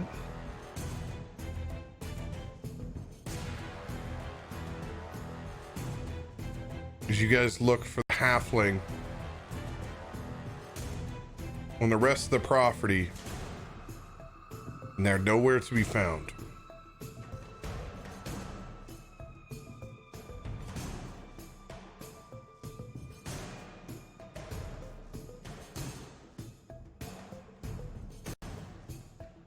Great, guys, off. They set us up. Never trust a short person. No offense.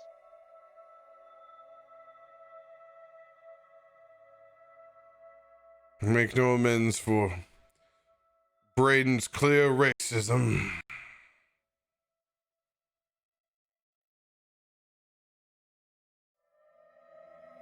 However,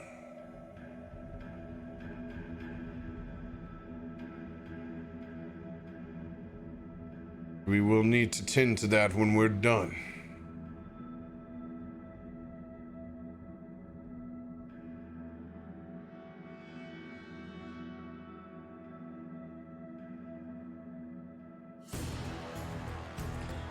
As you guys all get together and make your makeshift provisions for the evening.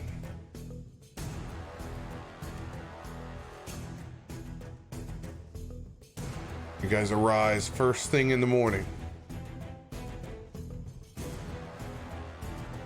Horses resaddled, hooked back up to the carriage.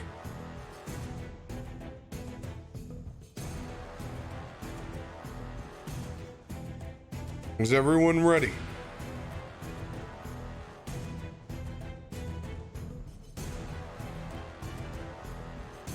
Okay.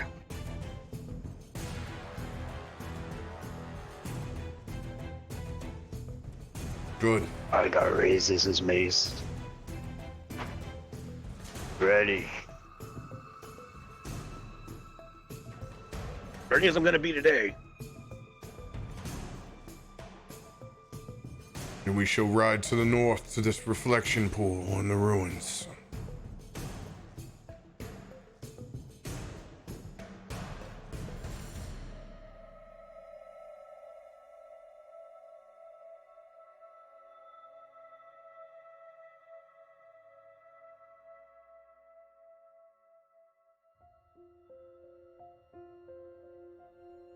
It doesn't take you guys very long riding across the outskirts of town, through the hedgerows in the old farm property. Met several times by dogs that would run to keep pace with your carriage as they would greet you in between farm to farm.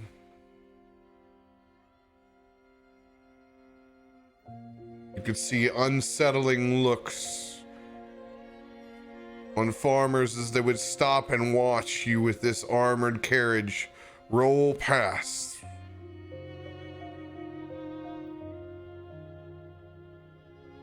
Continue to make your way, blazing a trail through the wilderness until you could see an outcropping of rocks.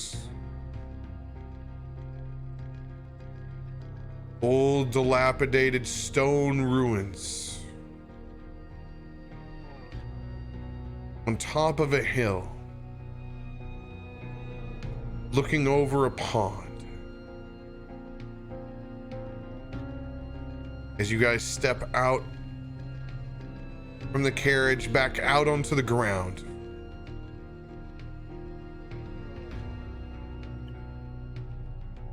there's a general unease and heavy feeling in the air.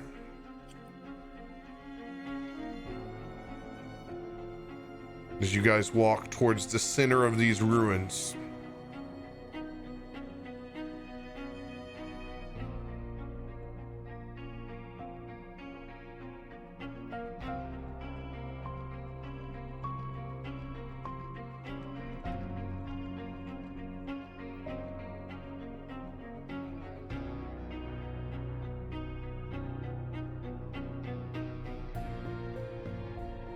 Miriam stepping forward.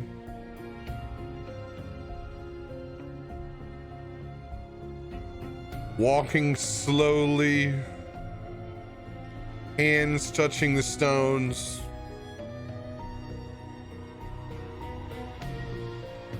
Stopping to investigate. Short periods of time. He continues to walk towards the south, to the edge of what looks like a large bluish and green crystal pool.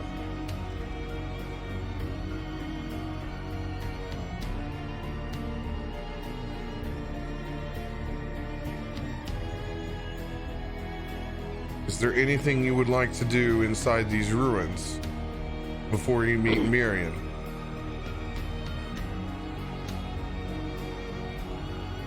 Zig, always kind of being perceptive, is just going to be kind of walking down towards him, completely keeping an eye for kind of like anyone out potentially hiding.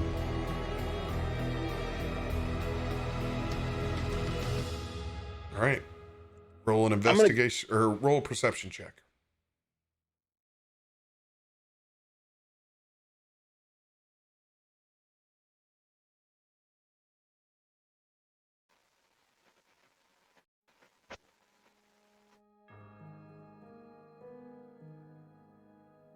What's the score on that perception check?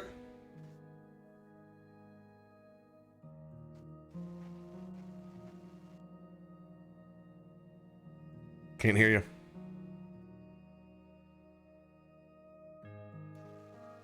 That'll be a 15. 15. As you check the ruins, looking all around, trying to peer behind what stones are left of this ancient building, you find yourselves to be alone. Just the black clovers.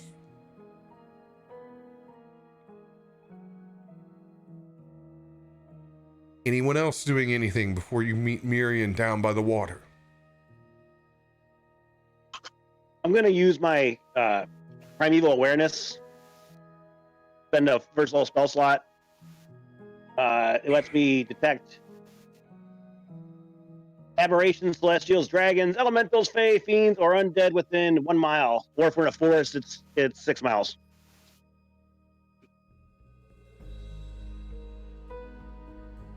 Oh, it does not give me a location or number.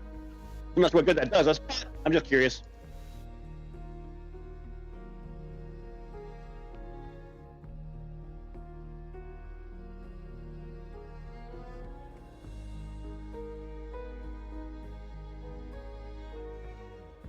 For 1 minute, you spend the spell. You can sense whether the following types of creatures.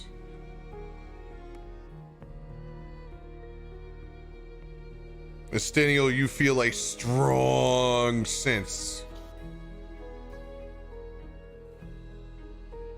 of fiend.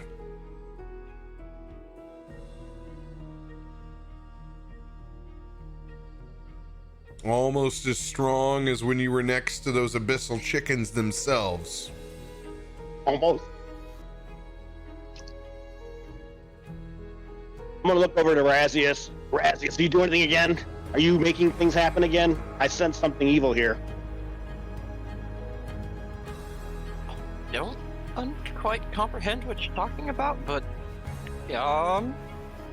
could I use an investigation check to kind of investigate further into what he means? I mean, you know yourself that you haven't conjured any demons within the presence. So you know 100% that whatever he's feeling is not your control.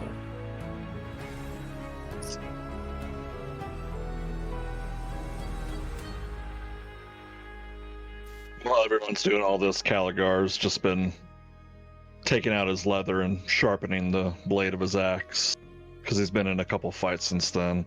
He wants to make sure it's in peak condition. And I will pull out my bow and get just to be safe. Basically, get ready for a fight.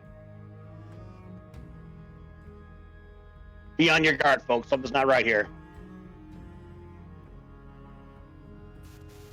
I'm always He's on just my gonna guard. look around. And is Miriam still close enough to hear what's going on? Yeah, it's a- Yeah, you can still hear.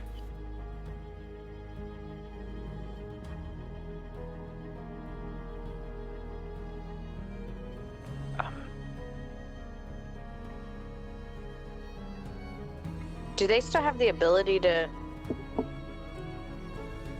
Trey's gonna turn to.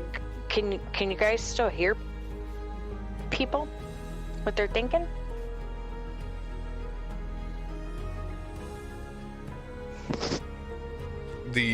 That has now expended. Okay. Nobody actually used it.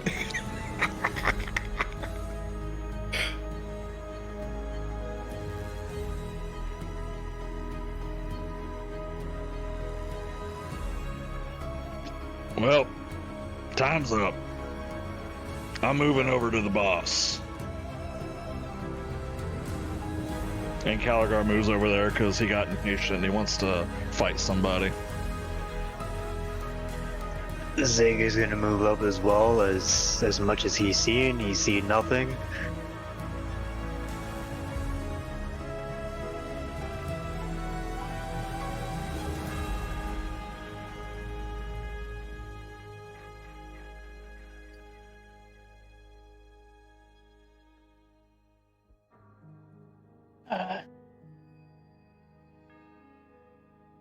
But I'm gonna just try and get where I can see everybody else, but still not be like right up with everybody else. Try and be where I can kind of watch multiple directions in case anything comes from behind. Gotcha. And Treya then is going to want to hide behind Braden.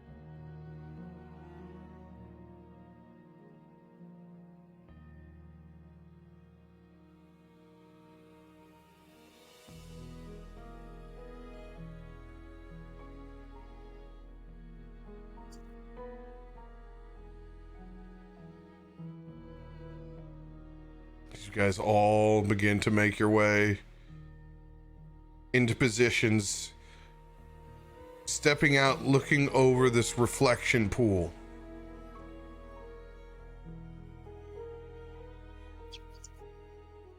Braden, your sense feels like a weighted blanket on your senses as you feel a strong pull to something that's out there, but you don't know what.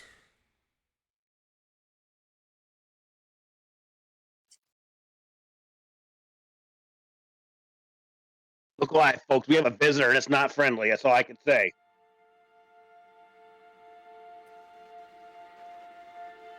Are you sure this feeling isn't gas? You've been eating a lot lately. Just bacon. Bacon doesn't make me imagine things. It's probably both, little guy.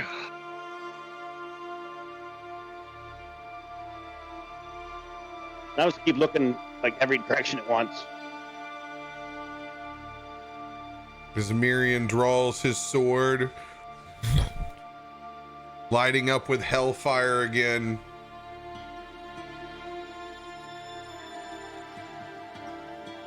Begins to drag it over across the top of the water, just disrupting the glass-like sheen ever so slightly. As you see him looking towards it, concentrating.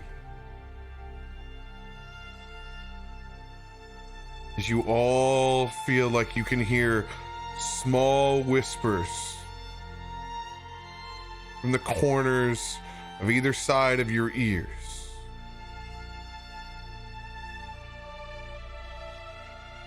As the small ripples that go across the glass of that pond begin to be broken. As you see large black arches begin to extend up and over as black tendrils move to the sky.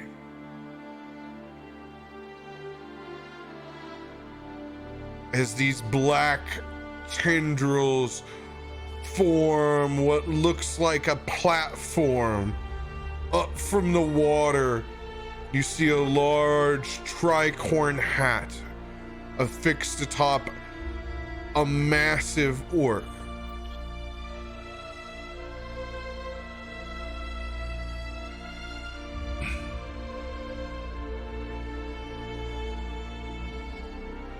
I see that I have been summoned by a new party of individuals.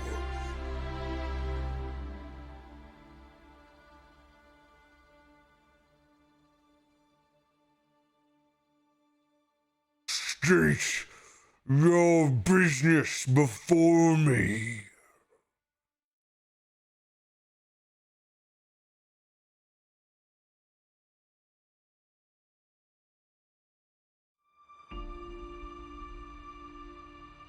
Well, it is nice to meet you too, Malakar. Unfortunately for you, the business that we carry is vengeance. We know what you've done here. We know how long you've been doing it.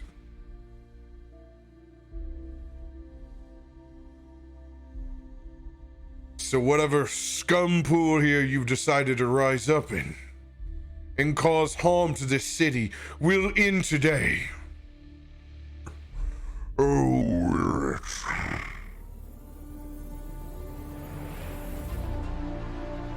I don't think you understand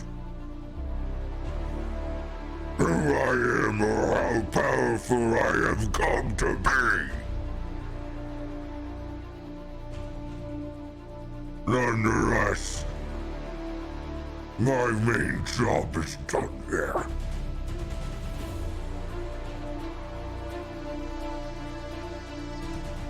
I will take this time to drag your bodies to the bottom of this pond and drown your souls, for the Eternal Army always needs new bodies.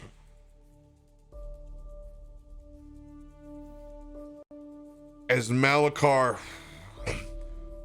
begins to descend down, still keeping eye contact, as his hat disappears underneath that water.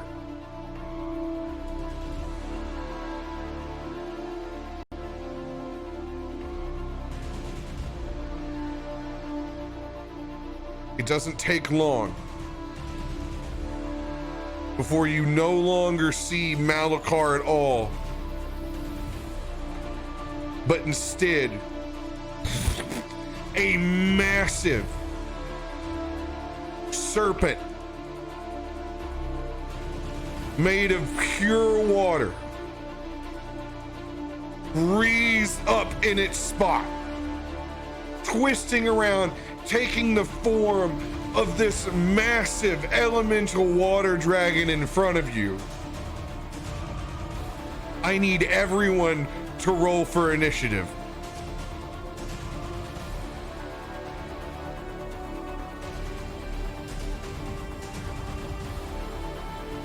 Six. Oh my god. 11. Oh. That'd be a 5. Hold your numbers, please. Caligar. 10. Braden. 5. Treya. 18.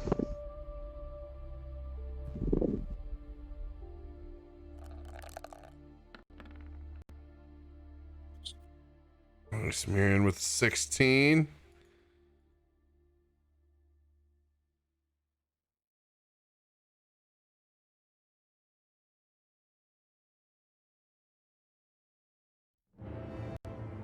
And the number everyone wants to know, this is with a +4. 21.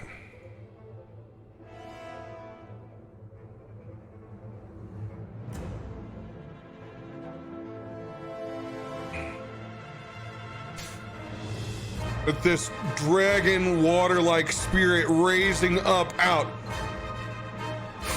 it expends this water breath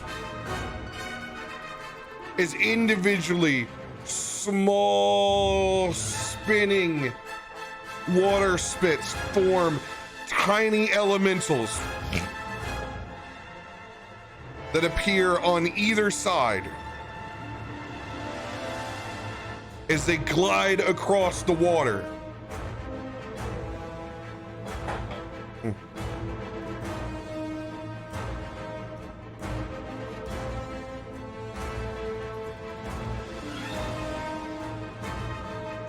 As it wreathes back and forth, eyeing all of you up.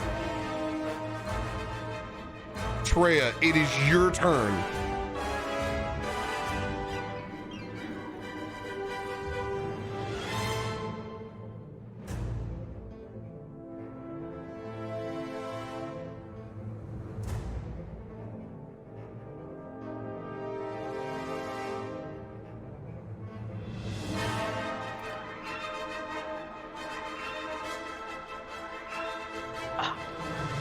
not a pass button.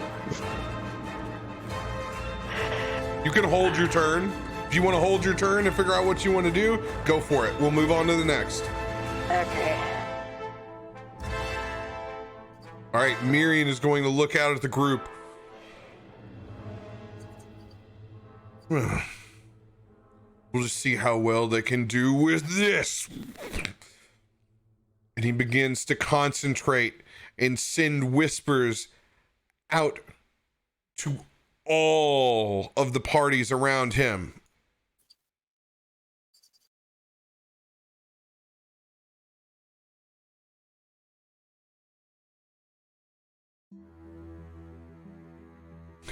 So many tabs. Where's my tab? There's my tab. All right, they got to make charisma saving throws. What do these things have? Yep, +0. Let's go. All right. DC is a 15. God, the big guy makes it. Son of a bitch. All right. The two elementals on the side. Whoa, those are not the dice we're looking for. We just need 2 D20s. Let's go. They are both baned. Whenever they make attack rolls, I will make a 1d4 to lower that roll. As you can see, the rack spinning side to side. Trey, at any point in time when you decide it is ready for you, you let me know. I think I'm just gonna try to do magic missile. That way I can hit multiples just to kind of get a feel of what it'll do. Got it.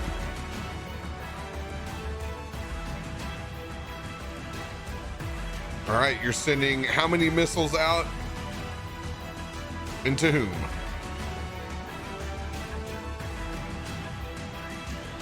So I think it's I do 5 total, I think.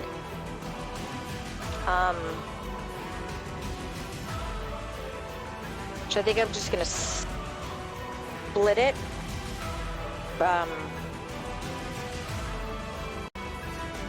Like 2 each for the 2 each on the little surrounding ones. water elementals. Got it. Yeah. All right, calculate that damage. Do I just roll that? Click on that 5 times. Just like you did before. For each magic missile, you click on its damage. So do 2 and give me the total of the 2, and then click it another 2 times and give me that total.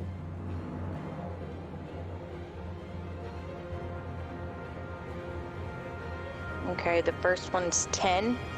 10 points of damage.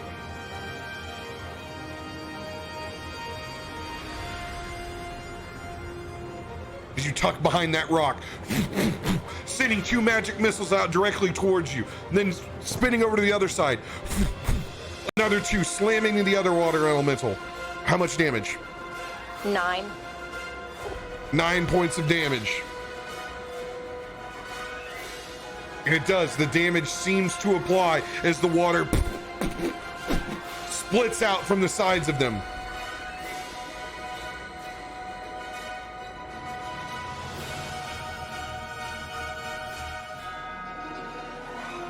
All right, anything else for your turn, Treya? It was just 5 on the other one. 5 on the main guy? Yeah. Sends it forward, careening in as his mouth opens up, clamping down on it.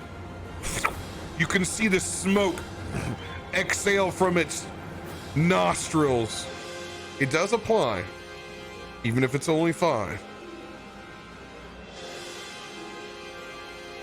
These smaller water elementals glide up, one heading over to Caligar.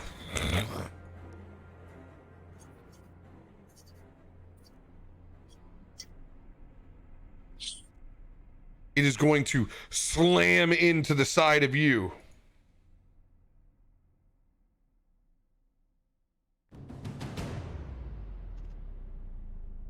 All right, it is a +8 D4. Nope, that's a D4. I'm gonna need D20. That's a 12. That will not find purchase. Why not? It's gonna try to slam into you again. Oh, that's a 2. Not gonna find purchase. Second one is going to slide over towards Mirian. That will not hit Mirian with a 9. Let's go. 12's not gonna hit either. As we're able to duck out of the way, water slamming into the rocks back behind us, ducking in and out. They're gonna stay where they're at. Zig, it is your turn. Alright, so Zig is gonna immediately walk up to the one attacking Mir.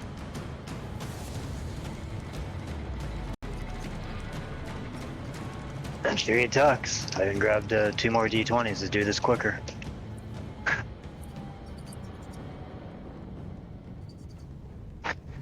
16, 15, and a 22. 23, sorry. All of those hit.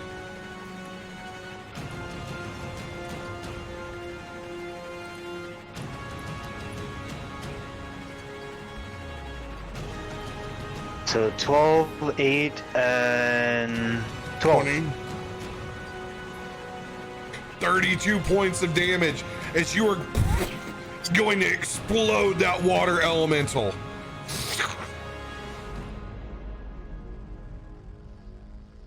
As it disintegrates, water dropping, running back into the pool.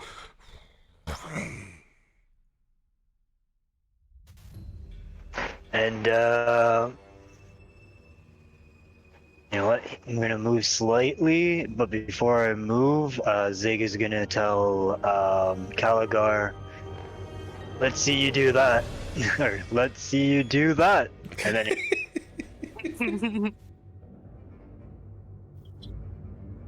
See, that's a turn. Caligar, it is your turn. Caligar smiles at his fellow lineman. These little guys ain't worth my time. He actually so cocky, he turns his back on the water elemental, knowing he's going to get an attack of opportunity on him. He's going to rage and look at the giant serpent. I want you. And he is going to move within melee range. All right, so when you first step into this pool, you still have your footing. However, that lane that you're in right here, it is difficult terrain from there forward. It's like walking into a swamp, you know, you're walking into a pond, just to let you know. Sounds good. All right. Did the water elemental get an attack of opportunity on me since I walked away from him? Yes, it does. 19 to hit. Yeah. That'll hit.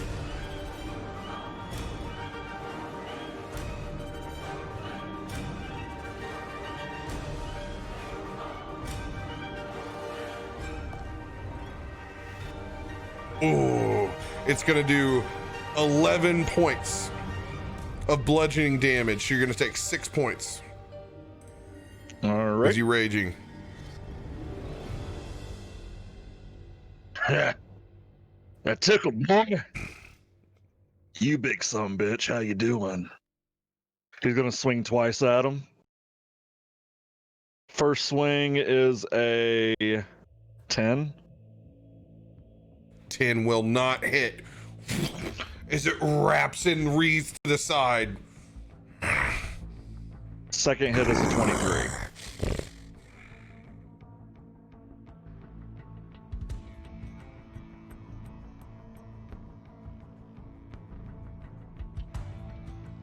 The second hit. Connect on that one, Cap. I didn't hear the number. 23. 23 will hit.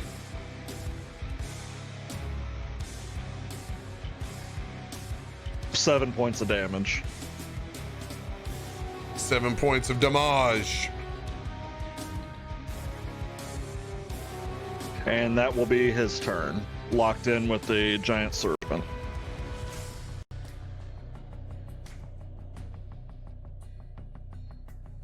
Razius, it is your turn.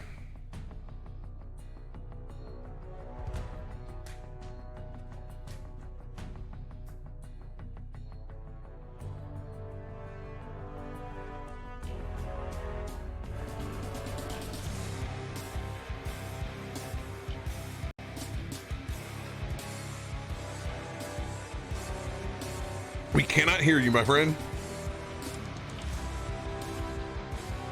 The spot that is 45 feet away from it, that's right behind it, I'm gonna cast Lesser Demons in that little spot right there.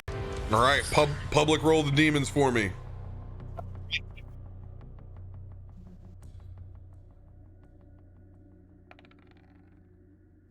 Another 5.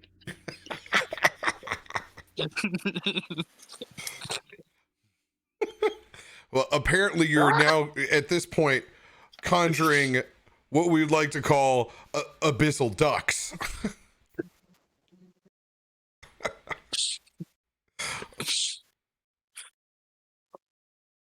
Abyssal geese. I'm gonna remember Erasius whenever I want some turducken. Oh my god. Ridiculous. Like you can tell us, do not mess with Canadian geese. They will mess you up. No, I know. I remember one time a friend told me the only way you could assert dominance with a goose is just by slapping it in the face. Dude, they will My chase God, your what? ass down.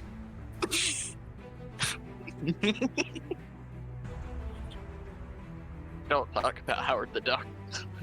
1, 2, Oh my 3, God. 4, 5. Yes.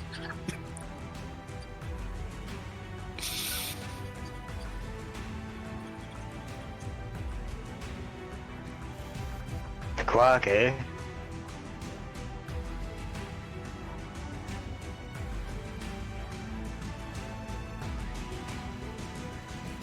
Oh, I need one more. Yonk. Beautiful. All right, I'm putting these all in on the same since you're going to leave them on the boss. We're going to roll their initiative. Oh no. Their initiative is a 1. Oh. It will be after Braden. We're gonna role play that 1. It's them struggling to get acclimated to this water.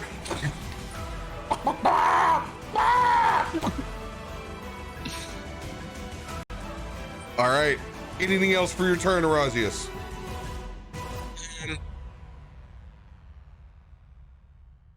I'm within range. Let's see here. So I am actually going to cast Heck on the big bad. That will have already consumed your spell slot. Oh, yeah. I'm gonna hold my action then. Your action is to cast the lesser demons. Okay. So then the only thing I could do is a movement, right? Yeah, you have movement. Mm-hmm. Alright. I think I'm gonna stay right here in this spot for a moment. Until I can see what the other water elemental is gonna do. As once again you extend your hands out as a pool of void descends over the water in front of you. Rise, my chickens. As they form up like a slick of oil, acclimating themselves around this water serpent. Braden, it is your turn. All right. I'm gonna go ahead and do my bonus action and cast ensnaring strike. Go ahead and cast out la I'm la gonna do la. just Then I'm gonna shoot this dude. Big guy? The little one. Little one? Little one right over here? I'm Got gonna it. take him out of the fight, hopefully. Probably not. That is a 12. You will need to move because that ruin is blocking your angle right there. Yes, I wasn't sure about that because it doesn't black out for me. Yeah, it's you know what? Since I already ruled Trey a shot over the top of that one, go ahead, remain where you're at. I'll put them as like 4 foot high in front of it. I still rolled crap, so it's only a 4 for a roll. Oh yeah, that's not gonna hit. All right, I'll do my second attack. 1. One. Ranger ever.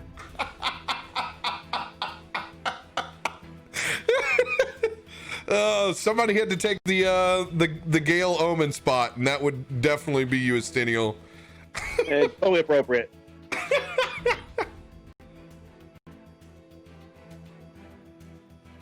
All right, anything else for your turn? I'm just gonna look at myself and shake my head. Dude, it's that upset stomach from the raw bacon, man. You got a Totally a case wasted spell too. Thanks to my bonus action spell. straight bubble guts, dude. Like, yeah, as he's shooting, it's like all of a sudden the bubbles guts just hit him. And he's like, oh, and drops the arrow. This Kind of squirts a little bit. if I was a real life ranger, this is the truth right here. It's like waking up to deer camp the next day. Oh god, Jack Daniels and beef jerky. Oh, can't shoot straight. I know more about this ranger than I do Legolas. All right, abyssal chickens. I'm rolling them in 2 groups of 4. So this is going to be an attack of 4 onto that water serpent. As last time, they have a +4 to hit. Let's go! Let's go! Holy crap, that's going to be a ton of damage. That's going to be doubled. All right, so I'm going to physically roll it this time. This is a 2d6. 6. Oh my god, so it's going to do 12 plus 2. Just remember, guys, it's all so fun and games. So they can start doing these 20s on us. 28 56 points of damage. Oh my god, from 4 of those abyssal chickens as they all tear in. Holy shit.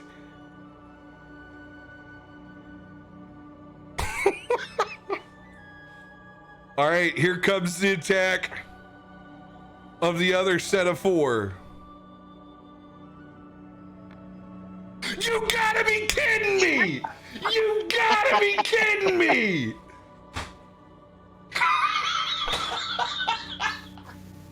These chickens are ridiculous.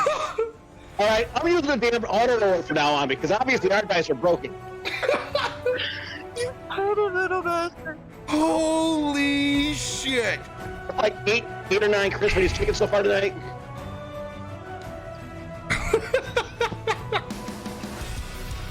Angry chickens are now your mascots and your best friends. Also, our worst nightmare if they Oh really my was, God. apparently. They are my version of Buford Daddy Fat Nuts. I'm gonna burn my lucky card to re-roll that damage die. All right, that's gonna be 10 points per chicken. That's gonna be another 40 points of damage. As these things tear into this water weird, as you can just see sprays and spits a fountain as it's like piranhas of these things all converging. Holy shit. 96 points of damage from abyssal chickens. Them some angry ass chickens. Needless to say, this water serpent rises up, turning its back to the rest of you. It emits and spits out a massive torrent of steam-infused heated water. All towards the line of abyssal chickens. There will be 2 dexterity saving throws. Here is the first group.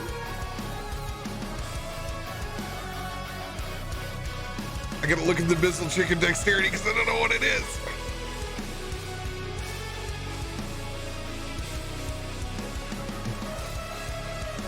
She just left this card up. Dexterity is a +2. First set with a 13. As you can see the water crash down on them, just spouts of purple and black void. As you can see, 4 of them wiped out in front of your eyes. The next group, big roll right here, +2.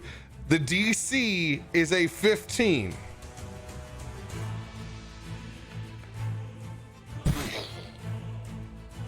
As these chickens too are wiped away.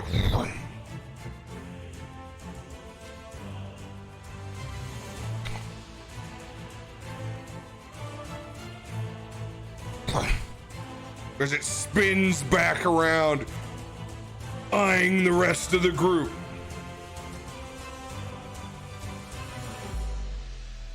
Treya, it is your turn.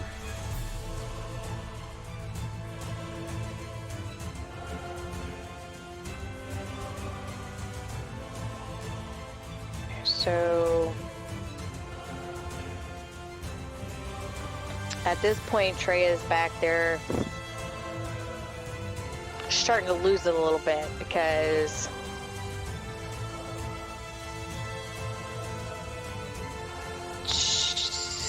since she's got starting to spark a little, and is gonna throw a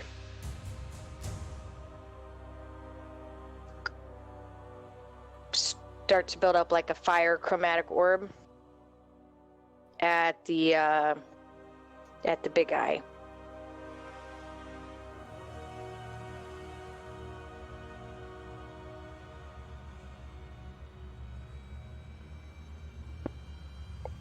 As that orb spins, roll to attack. 23. 23 will hit. Go ahead and give me the damage.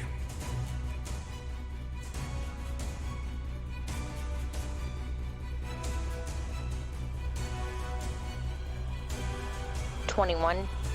21 points of damage as that fire chromatic orb slams into the side of this water weird. It doesn't do as much damage as you hoped.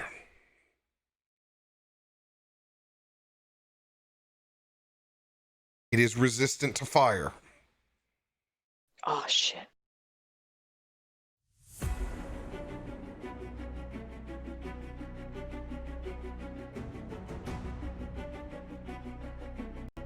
Anything else for your turn, Treya? No, at this point she's just gonna kneel down behind where she's hiding and cry.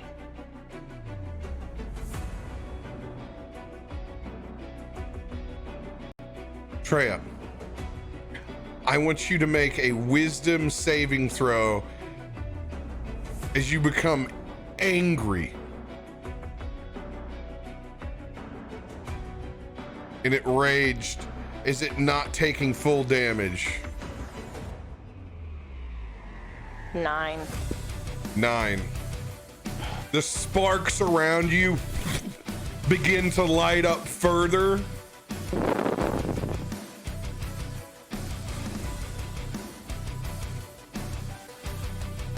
Miriam's turn.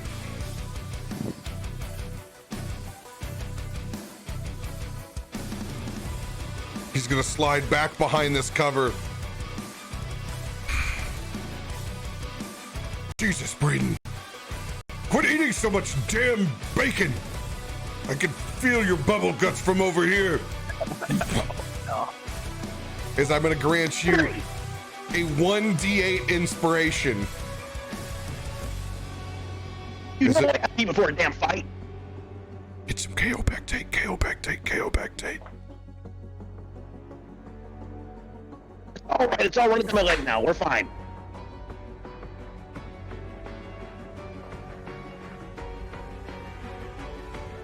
All right, Miriam's gonna hide back behind the wall. This water elemental is going to slide over towards Caligar.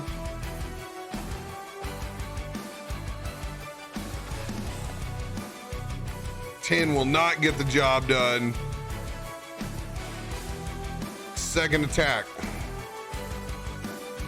Oh, what a good roll, dude. 14 will not find purchase either.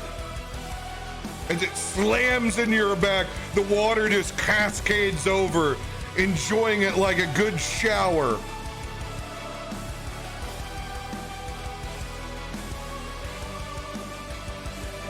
Zig, it is your turn.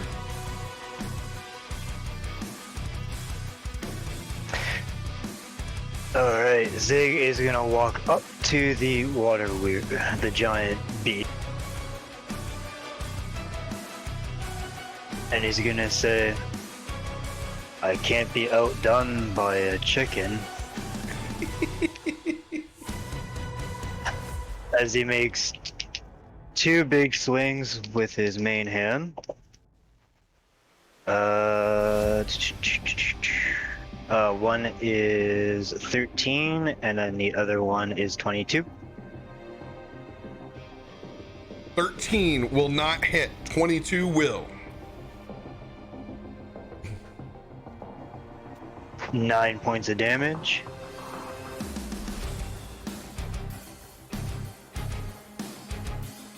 I'm also going to expend 1 superiority die to do distracting strike, which means the enemy hits him will have advantage. Nice.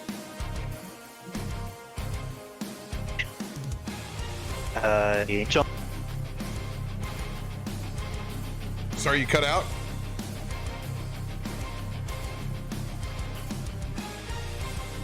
No, you hear me? No, what did it hit for? Oh, the damage on the on the sling was 11, and I also used 1 superiority die to do distracting strike, which was 2 extra damage, so a total of 13. And whoever swings at him other than myself will get an advantage on their swing. All right, and that is your first swing.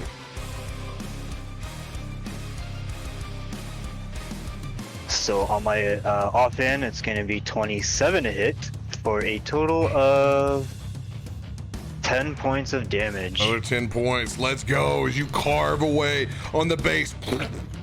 Water splashing everywhere from the hits of the Morning Star and the rest.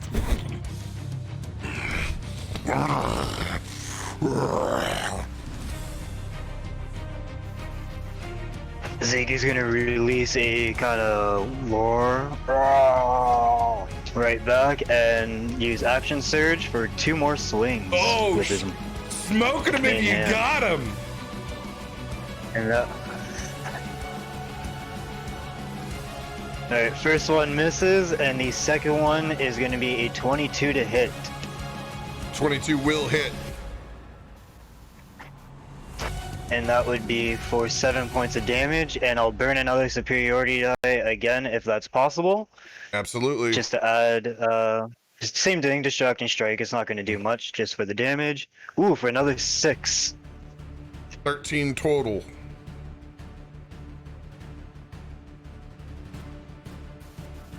And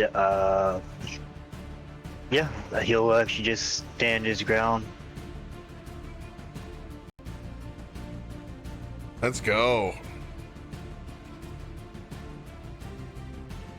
Just wanted to move there, that's all.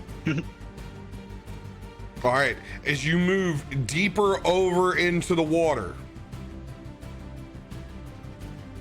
I'll need you to make, from that level on, you're gonna start treading water where you're at. Now, as a turtle, I don't think you have any extra assistance. I think you can just breathe underwater. I think that's about it. Yeah, no, I can breathe underwater, that's about it. Or no, Okay. I can't breathe underwater, I can just hold my breath for an hour. Yeah, you can hold your breath for an hour. Yeah. Okay. Got you.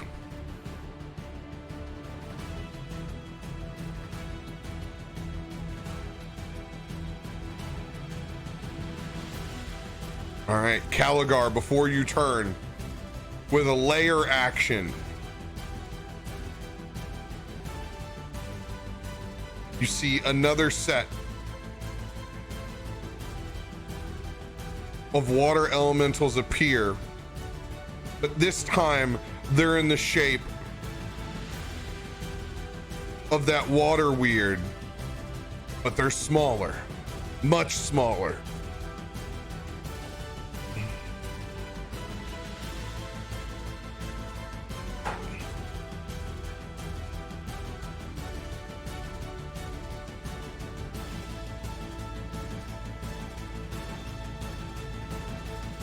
It is your turn, Caligar.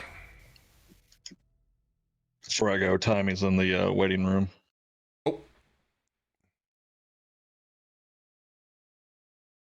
Caligar looks at the guy next to me. Thanks for the bath. Can one of y'all get him off of me? I kind of have bigger problems in front of me here. And he's going to attack him twice. The first one with advantage thanks to his fellow Bash brother.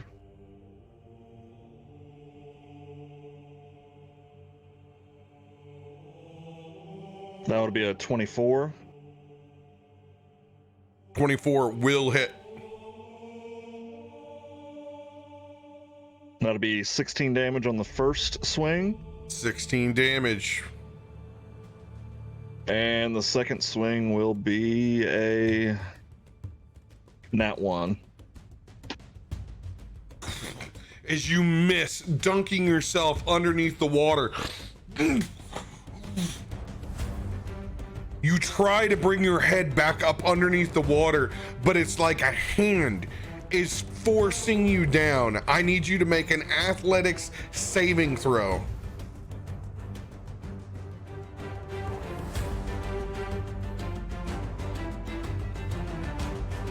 $14. 14. You are stuck underneath the water. Unable to breathe.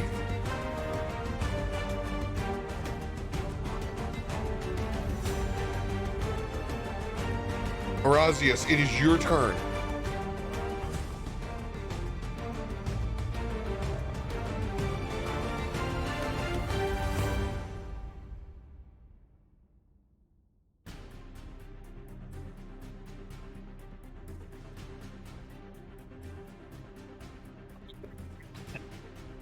Forward. And pull Caligar's head up. I will let you attempt to pull him up out of the water with your bonus action. You need to make an athletics ability check.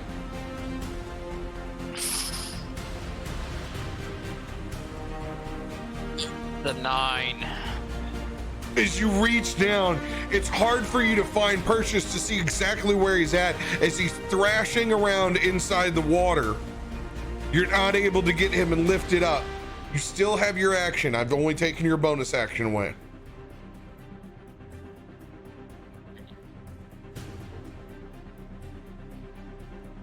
I'm going to make an attack. Oh, I'm gonna use my, go ahead and conjure my pack weapon, scimitar, and then make an attack on the water elemental to my diagonal. Got it.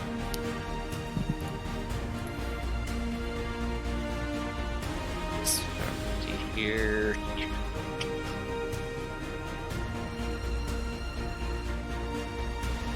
Oh, that's a 7 to hit.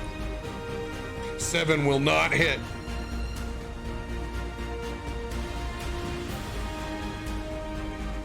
All right. Could I make an attack with my offhand and go for the green flame blade with my dagger? You've already used your bonus action. Yep. That's what I thought. Okay. Guess that's all for me. All right. Brayden, it is your turn. Bubble guts and all. All right, I'm gonna just try and get myself into a position where I can actually, shoot without upsetting my stomach.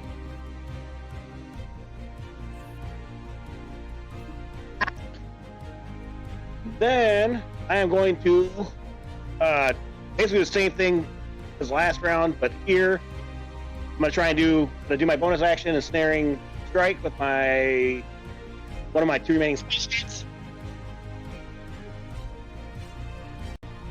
This time I have a 27?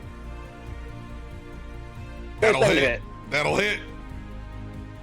All right, so the thing's going to take 1d8 plus 3, and then that's 8 points damage. And then another, I don't know if it takes 26 this round or next round. What ability do you use on him? Snaring strike is basically, at the start of each turn it's 1d6. Next time you hit a creature with a weapon attack, before the spell ends, a writhing mass of thorns appears on the point of impact, and the target must succeed. Oh, it has a strength saving throw too, or be restrained. So he has a strength saving throw. A larger creature has advantage. All right. I need to make that strength savings throw now? Yeah, and then as soon as he passes the strength saving throw, or 1 minute is up, then it goes away. All right, it's a 13. Is it restrained? Oh, God. Whatever. No good. 12 is a DC. Damn. All right, then my second attack, I'm going to shoot it again.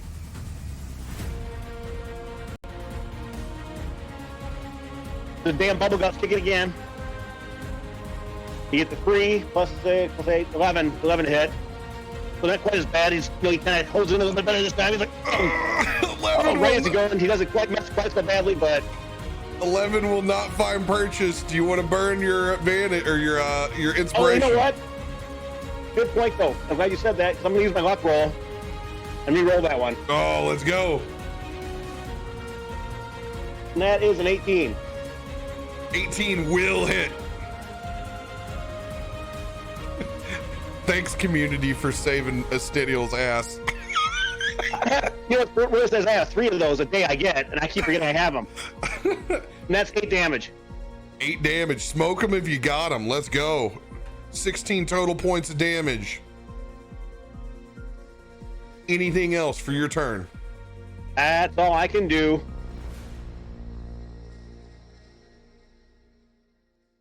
All right, into Braden's turn. I'm not here to go against our own team, but I think you missed one water weird in your order. They're on this round of initiative. This next round of initiative. Oh, yeah, they're one. Oh, I gotcha. Yep. Those both go this turn. All right. Big guy. turning his focus back towards Zig, Caligor, and Erasius, and Miriam. It's a very important, does he get his breath weapon back? Needs to be a 5 or a 6. Thank God. Does not.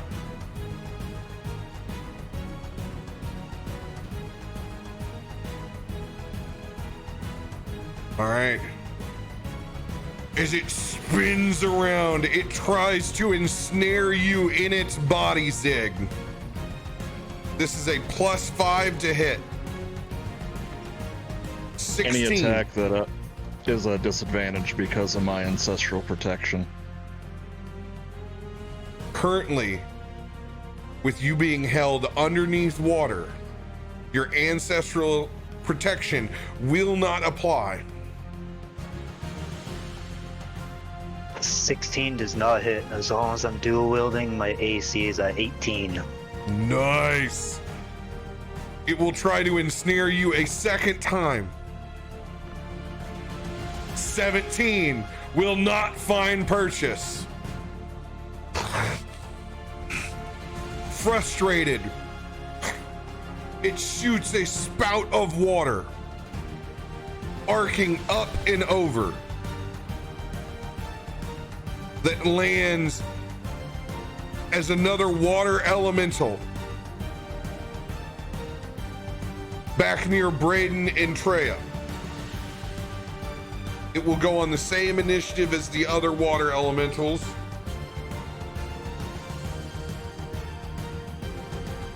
Treya, it is your turn.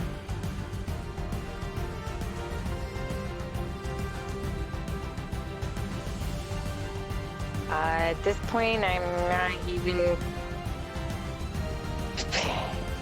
paying attention to what's around me. I'm so consumed by the fact that the last thing I tried didn't work that I am going to try again, just that pulse of energy, another chromatic orb, this time sticking to what works for me and trying lightning. All right, roll to hit.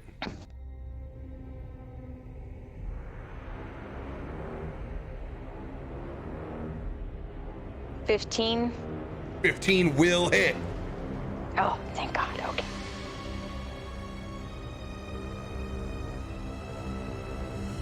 And 11.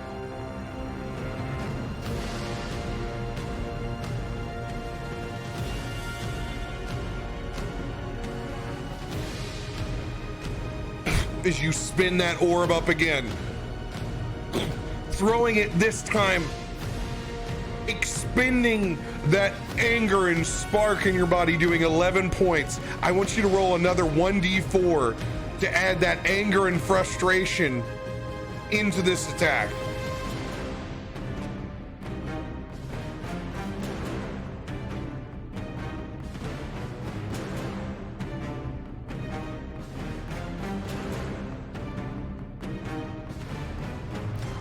Oh, there it is. 1. Extra 1, so you're gonna do 12 points of damage into the big guy. Anything else for your turn, Treya?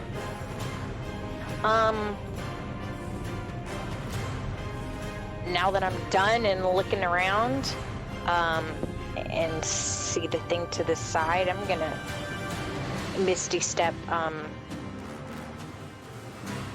let's see, how do I move that? Can I move like just right there?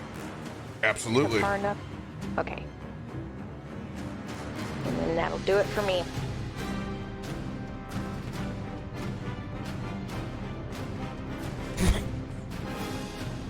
As you take to the shadows and Misty Step over to the side.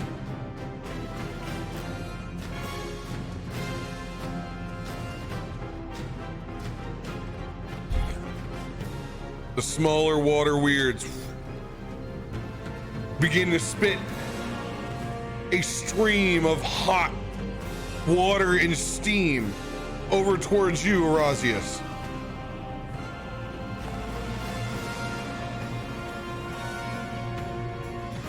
$22 to hit.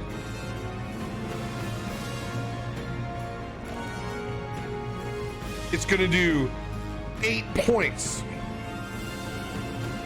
of water damage.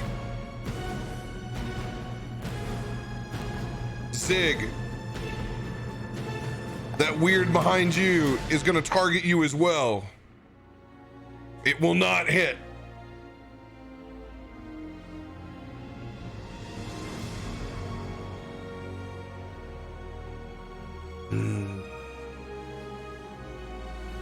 Near's turn. I'm going to drop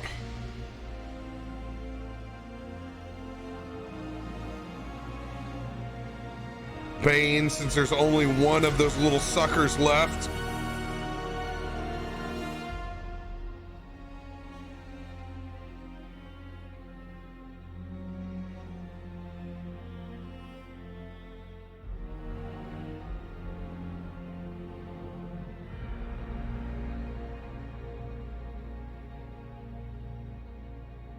And I'm gonna cast that bad boy again and try to add disadvantage. Let's see here. I got 1, 2, 3, 4. Okay, I can actually get everybody. I'm gonna cast it at the 3rd level. They all have to make charisma saving throws. Come on, baby. Come on, baby. All right, I'm gonna roll them in groups. The 2 water elementals that are bipedal. This is gonna be for them. They have to beat a 15 charisma. Let's go. Those 2 are baned. All right. The 2 small water weirds. Ah! They beat it. The giant water weird. No! The greatest charisma. I tried, guys. That'll be the end of my turn. Water elemental wraps up and around, heading towards Braden. It's gonna attack twice. 14 to hit on the first. Does that hit? Can't hear you, Stenio. Denied. Denied. I'll mute myself. Second one is at 19. That does it. It's gonna do 9 points of bludgeoning damage as it slams into the back of you. Oh, hold on. No, these guys failed. These guys failed. What was that? It was a... I gotta look back at the dice. What was that? To hit.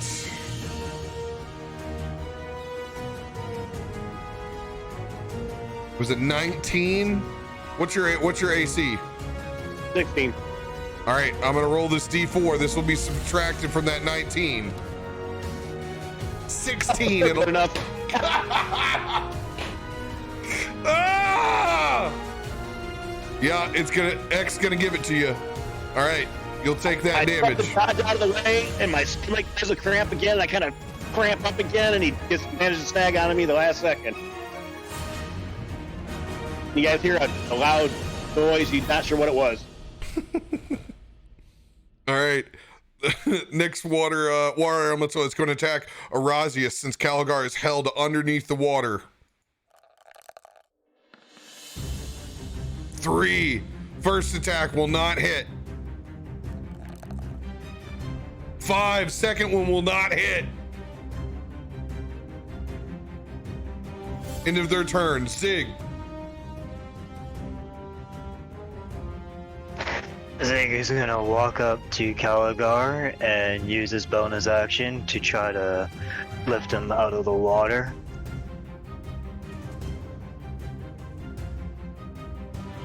All right, public athletics roll.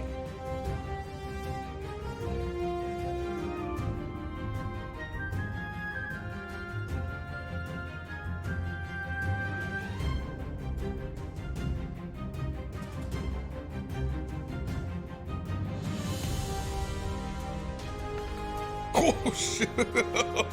Oh, 7 plus what?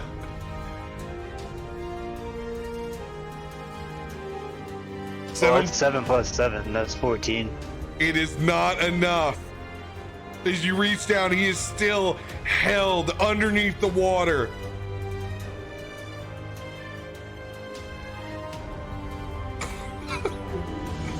If only you were a turtle.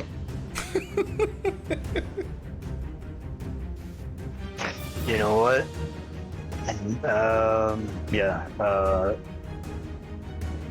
He's gonna look at him. Well, if you want to nap in the water that bad, then so be it. And he's gonna take 2 swings at the big guy. Got it. 19 and 22. Those will both hit.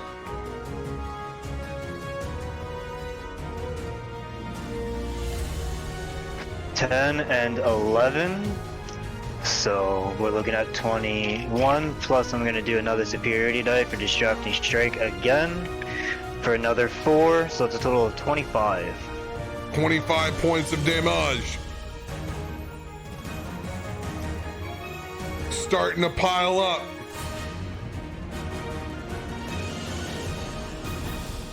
And he'll just firmly hold his ground there.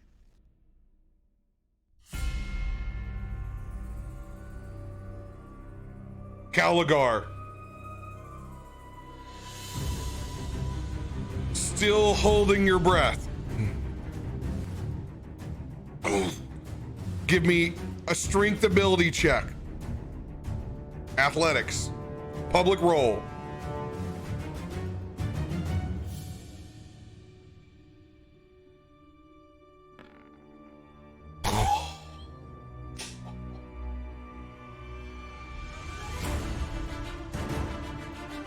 As you struggle Tony, to he's fight, comfortable. stuck underwater, you expend the last bit of breath that you have. Held underneath water, you still have your action though. You can swing away.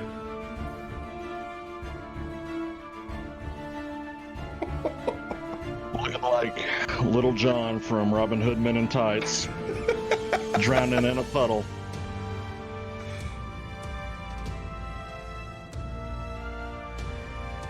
God, I love D20. If Caligar's gonna go down, and this is how he's gonna go down, he's gonna take that big sumbitch with him. He's gonna swing twice, and he's gonna use relentless attacks on both of them. All right. With you being underwater and out of breath, relentless attacks gives you advantage, correct? Yes. All right. These are going to be straight rolls, so they're not with disadvantage. What about 1 gives him advantage? So does he get double advantage? No, he'll just have advantage on the first swing and then flat on the second. All right, the first one's a 22. That one hits. The second one's a 19. 19 will hit as well.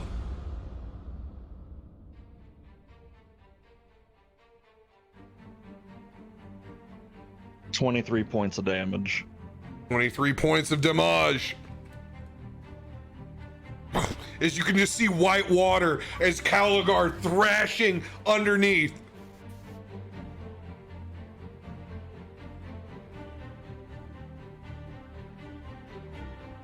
Razius, it is your turn.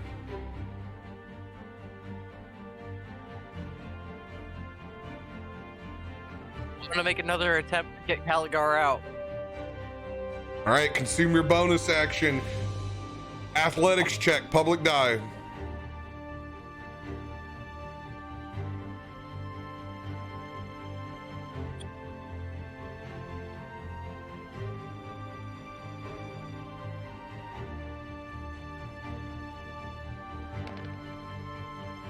Oh! As you look down, now clearly able to see him swinging, using his own momentum underneath the water. You tug and pull. It's the last swing coming through, almost holding him back from being able to swing a second time. You're able to bring him up and out of the water.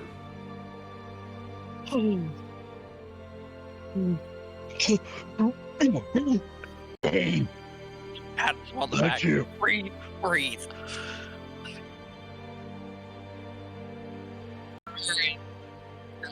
I'm gonna make an on the nearby little guy. To the left. Got it.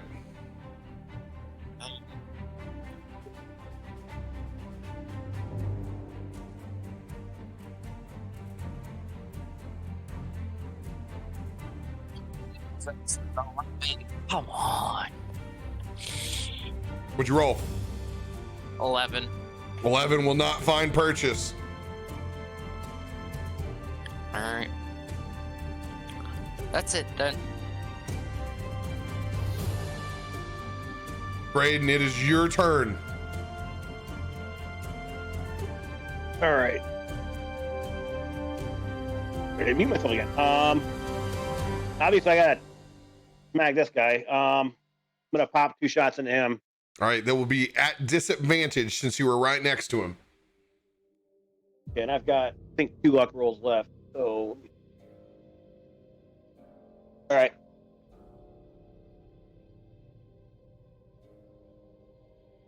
I'm gonna roll the 7 over. All right, that's a 9 on the first attack. Or no, 10. That'll miss.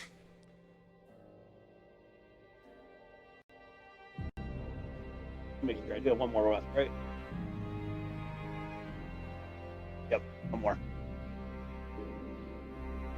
All right, I'm not gonna use it though. That will be a 21.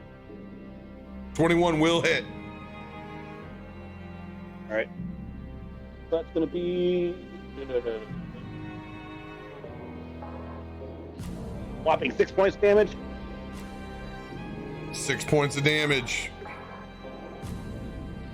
And that is all I can do.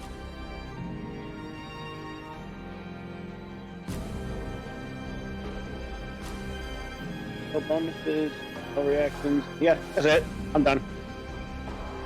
Worst ranger ever. And another pivotal roll. That water weird is going to try to gain its steam breath back.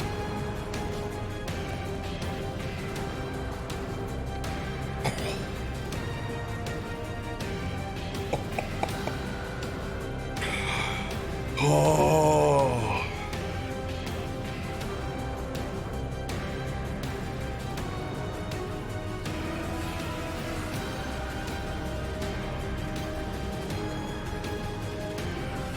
Seeing Arazius pull Caligar back up out of the water, that serpent is going to reach over 10 feet, leering, water forming in its body as it's going to try to wrap around yours.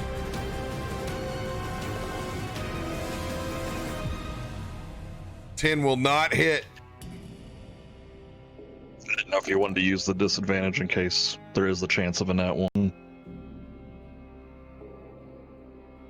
It will try one more time to ensnare you.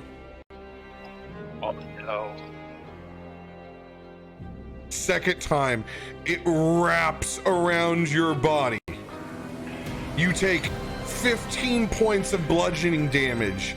You are currently grappled, wrapped inside of its body.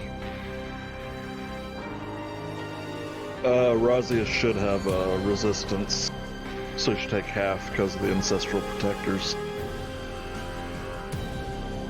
All right, you're gonna take 7 points of damage. You are currently grappled and restrained. As you do, you feel yourself moving completely inside of that water weird, expending your last breath inside of it.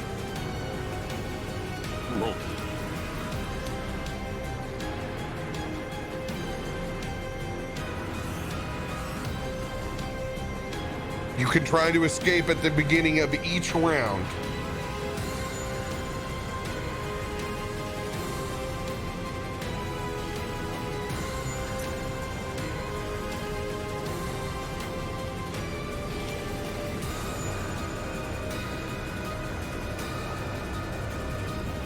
Before Treya's turn, I need everyone that is inside the water to make a dexterity saving throw. This will be Erasius, Caligar, and Zig.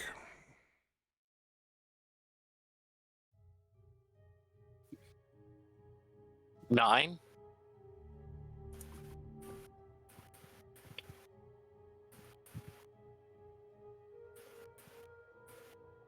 $16.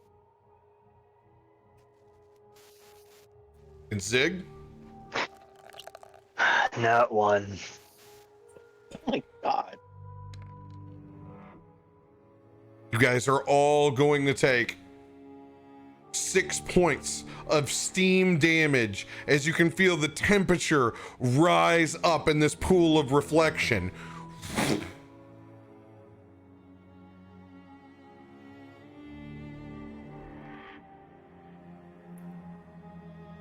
Treya, it is your turn.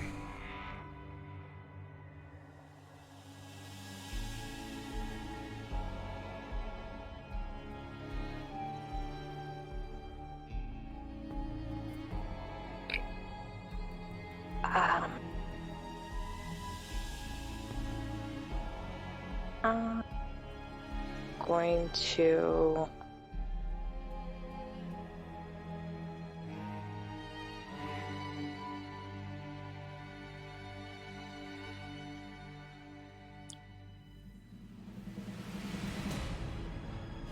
close. Here. I think I'm just gonna do. Yeah, I'm not gonna be able to stop focusing on the big guy. I'm gonna just try to throw another orb at him. Just one more time. All right.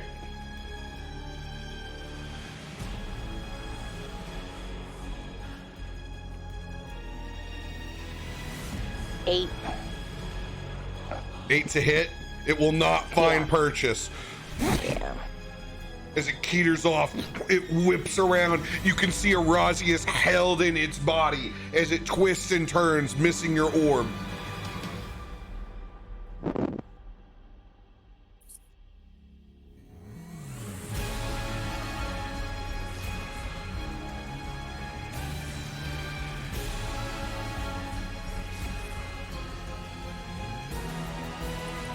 I think that's it. All right. These individual small weirds are going to focus a shot at Caligar and one at Zig.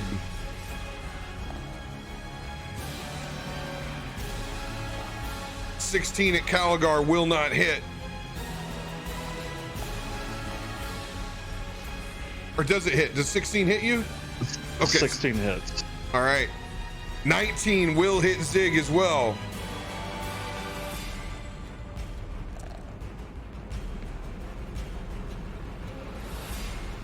Caligar, you're going to take 14 points of steam damage. Zig, you're going to take 8 points of steam damage. Who's looking the most like shit? I'm at 17. I still got 39. Caligar's a damn beast. Right. Seeing Erasius pulled into that water weird, Miriam is going to concentrate and send his whispers in toward your body to try to heal you with healing word. I'm going to do that at the 3rd level.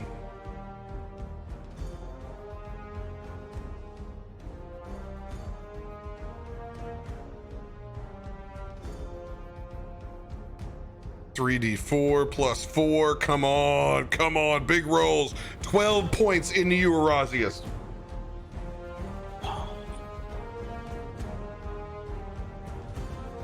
and I'm going to use my movement to slide up over here to Braden, and I'm going to make a rapier attack towards that water elemental.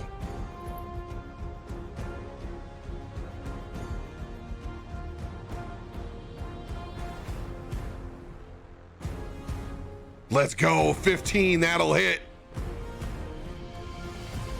Gonna do 9 points of damage.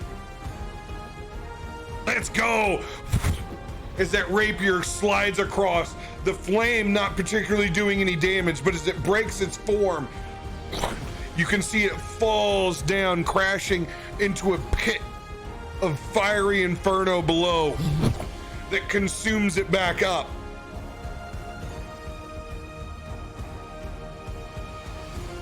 We can do it first, damn it. Of course you do, Braden. And I'm gonna move my way back over to this direction. Elemental's gonna slam into Caligar. Dude, these things roll horrible, dude. Let's go. That's gonna miss. 18 plus 4, that's a 22. However, I'm gonna roll the 1d4. It's 19. That's still gonna find purchase though, isn't it? Yep.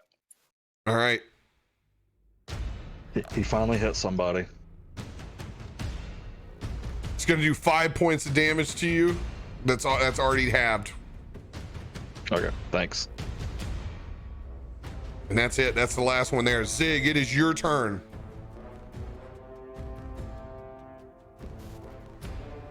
Zig is gonna start with a bellow.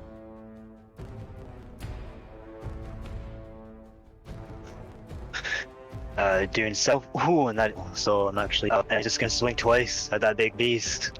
Go for knowing it. that he's full health and ready to rumble. That'll be a 20 and a 24. Those will both hit. Total of 6 and 7, so looking at 13 total. 13 points of damage.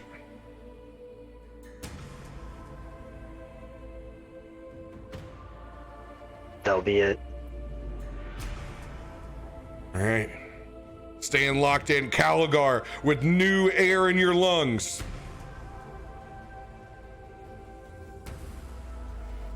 Zig, what the hell are you doing? Can you tell us water's getting hot? Get out of here, save yourself. I'll get Erasius, he saved my life.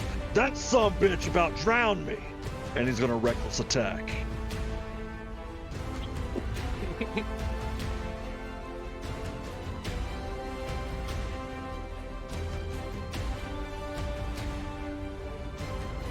$22. 22 will hit. And 19. Those will both hit.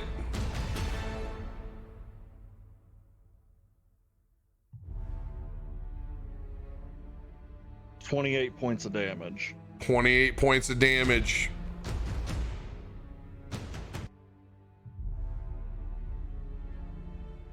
Now get the hell out of the water, and I told someone to get this piece of water crap off of me.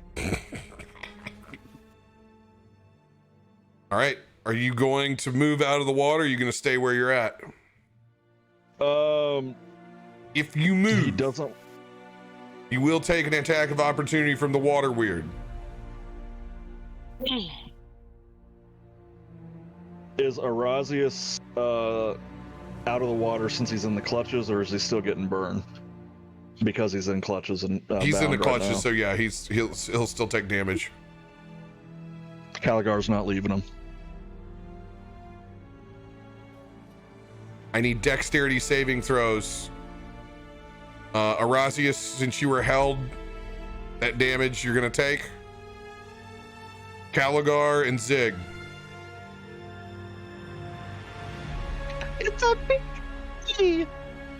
It's a what? It's a B. Oh, it's a B. Nat Nat 20, 20. baby. Zig, what is yours? I'm not using that dice anymore. It's another nat 1. Oh! Putting that one away. Putting that one away. As the water intensifies, You guys take, or Zig, you take 10 points of steam damage. Razius, you take 10 points of steam damage. Caligar, you're able to duck and roll just in time out of the way as that water heats back up.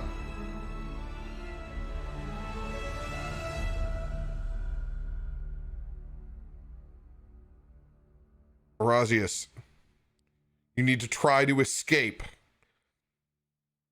You need to make a strength saving throw. You can use your athletics, you can use regular strength.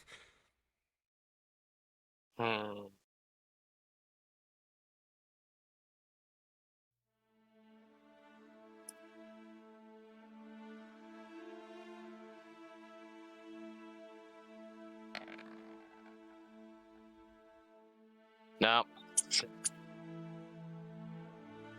You are currently grappled and restrained inside of this water weird.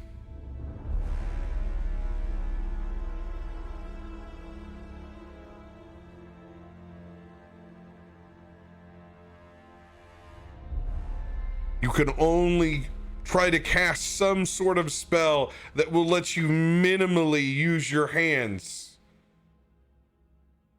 But you cannot speak since you are inside the water. So if it uses a vocal command, you're shit out of luck. So that would be anything with an evocation trip. Anything that's got the little V next to it. Oh. If that's the case, then I'm going to use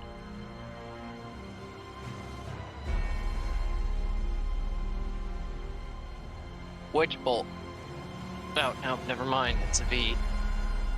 That's also a V. You can also try and use your second part of the action to escape again.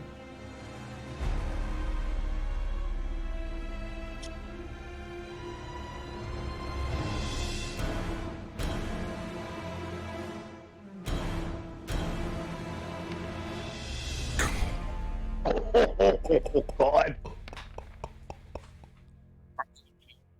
So it's... Why? You are firmly stuck inside of that water weird. As you run out of breath, struggling to escape, you're gonna take another 3 points as that water fills your lungs.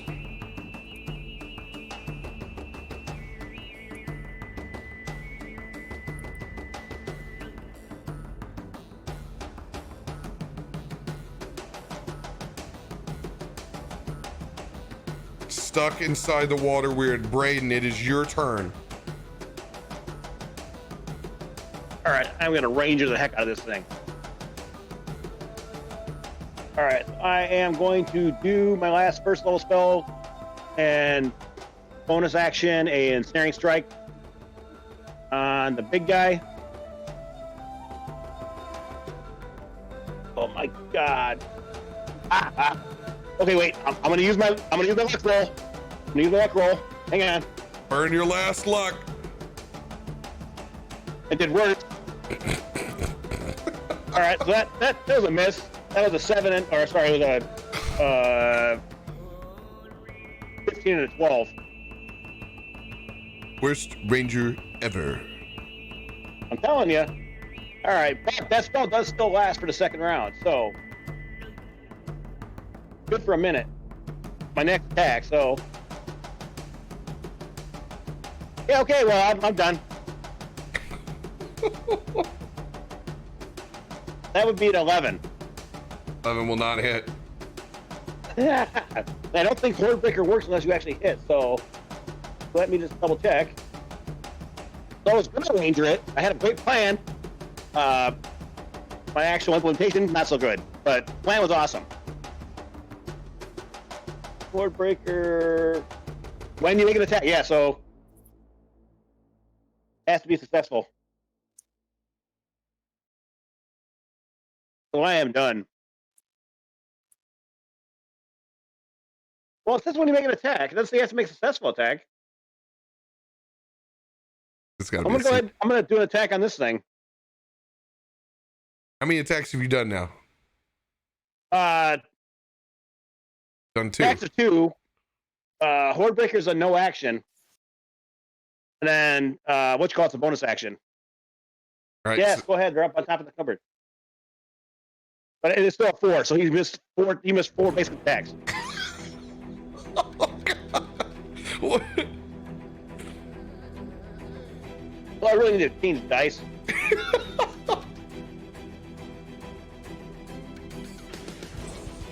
The end of your turn. That water weird inhales again.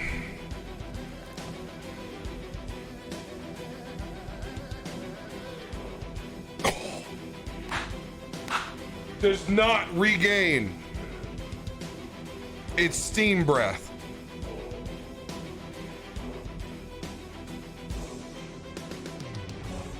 As it's going to try to attack Zig. 7 will not work. It's gonna swing back over at you, Caligar.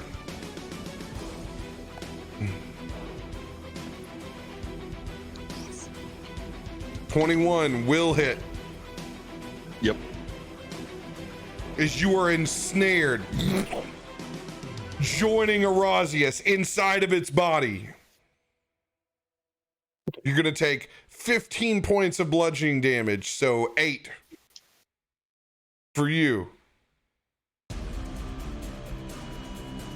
As you were engulfed, once again, beginning to drown inside of this water weird.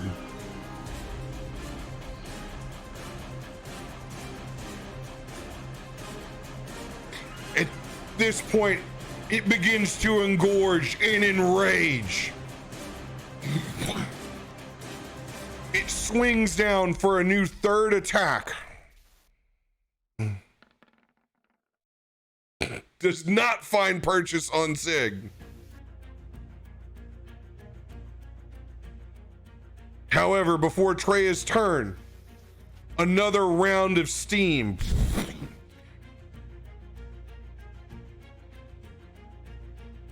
ever increasing. 8 points of steam damage to Erasius, 8 points to Caligar, 8 points to Zig. 8 to Zig.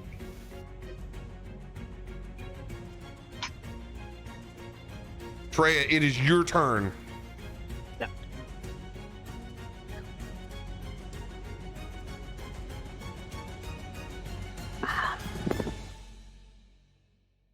Trey's starting to look around, just kind of realizing that there's more going on than she was paying attention to.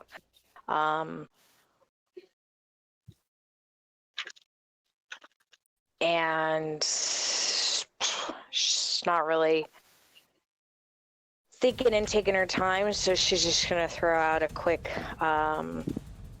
lightning strike on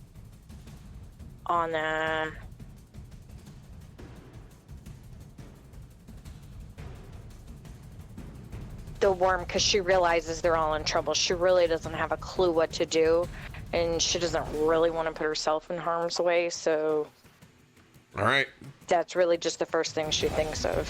roll to attack. 11.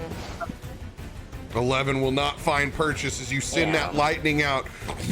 This now enraged water weird, spinning and swerving. 2 of your friends stuck inside.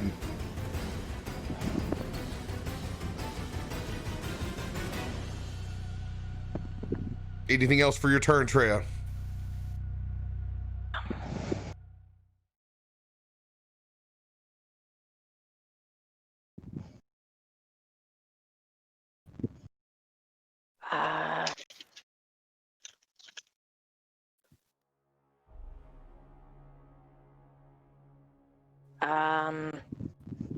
You really just got movement. So if you're gonna move, that's it. No, I'm gonna stay where I'm at. All right. Staying where you're at. Those water weirds are gonna completely target Zig. 8 does not hit.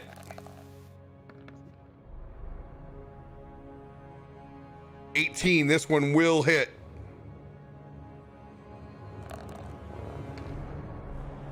It's gonna do 11 points of steam damage to you, Zig. Ouch.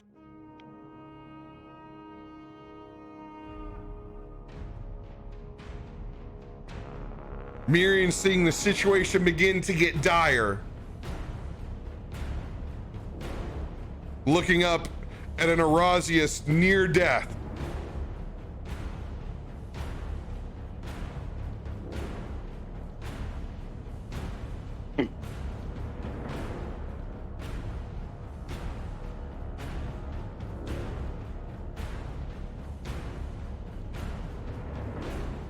I'm gonna cast my last 3rd level spell towards you. As you get 9 points of healing back, Erasius. As the whispers invade your mind. And begin to heal slightly inside. Miriam is going to hop over, running towards this elemental that was next to Caligar. Going in for attack. 18 will hit. Going in for a second attack. 13 will just miss. He's gonna do 8 points of damage to that water elemental. And using his mobile feature is going to be able to retreat back behind the wall.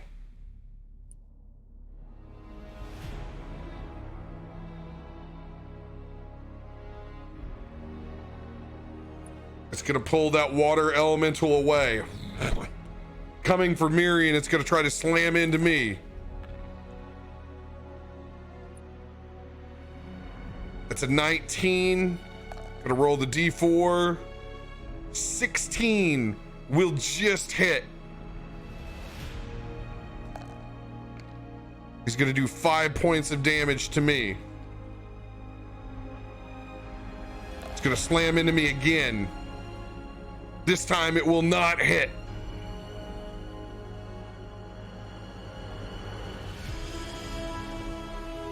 Zig, it is your turn. Zig, seeing his friend confined in there and taking constant damage by the steam, he's going to start with his bonus action to swing with his warhammer to see what he can do for now. And that will be 25 to hit. 25 will hit.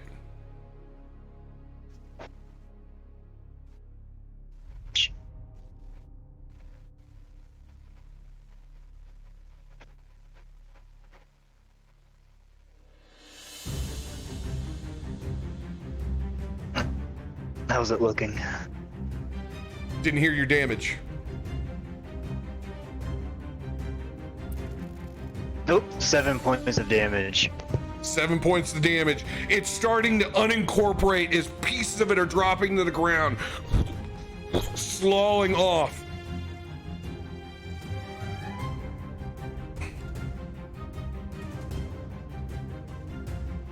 Okay, seeing that, he's gonna go for 2 more attacks. He's gonna say, "Hold on, friends. I'm trying to get you out."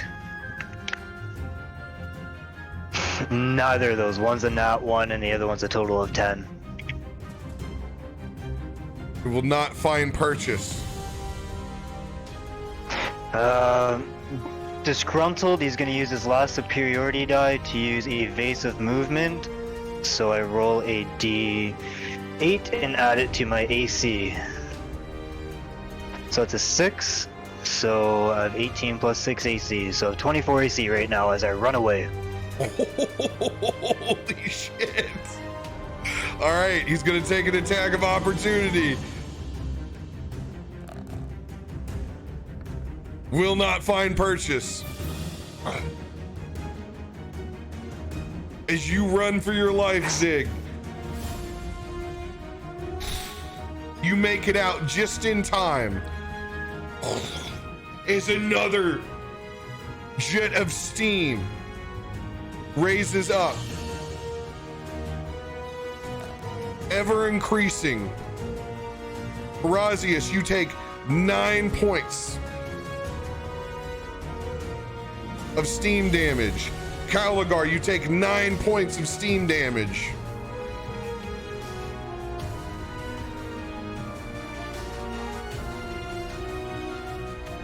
Caligar, it is your turn, stuck inside the water weird.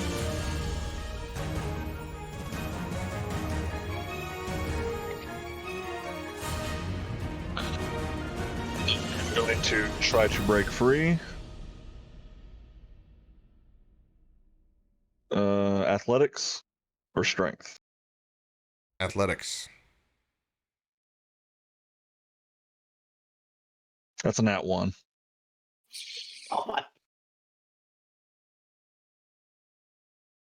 Oh, if only we were all chickens.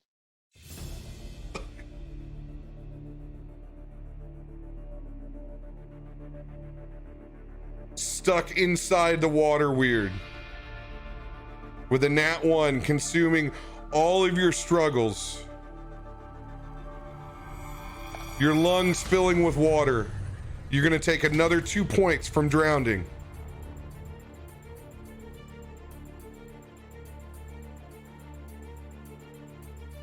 As you can hear calling to you in the back of your mind.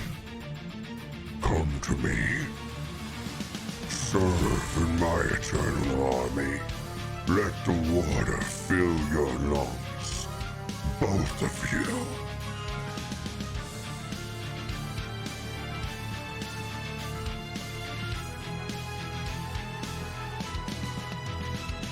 Do I still get my actions, or does that not want to take it all away? That's gonna take both of your actions away. Okay. Then there is nothing else he can do then. Razius. Still stuck inside the weird.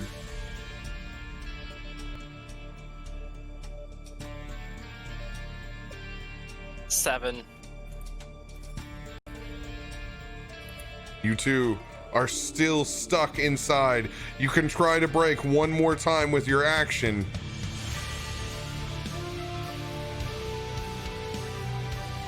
$15. Ugh! You're going to be pushed outside of the water weird, dropping back down onto the ground, expending the water from your lungs. You will still take another 2 points from almost drowning.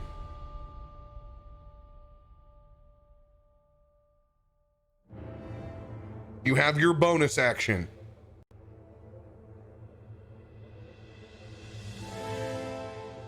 Can I speak back to Malachar using telepathy, just like not as a part of the action?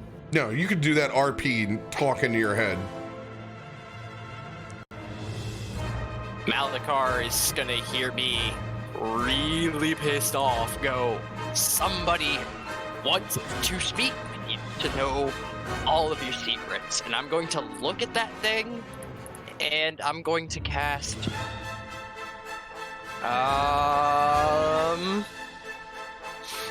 Witch Bolt. Yeah, that's the one. You Witch used Bolt, your, I mean. you consumed your action. You only have your bonus action Yeah. left. So at this point I could probably just move away. Music. If you move away, you will get an attack of opportunity. Alright. Can I hold my action? Well, I guess end it. End Your my bonus turn. action, no. You can only use, if you got something to do with your bonus, you can do it now. I think I can. All right. Actually, there is one thing I can do. I'm gonna use Healing hand. Yes, you can do that. Okay. All right. 5. Alright, cool. End of your turn, Arazius. Brayden, it is your turn. Then it is the water weird's turn. All right, so I'm going to use one of my second level spells to try and do an ensnaring strike on this stupid water weird itself.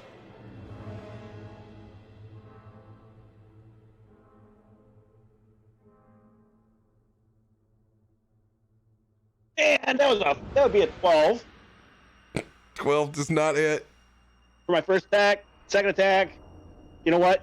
We're not gonna use the dice anymore. Let's just do the chicken way.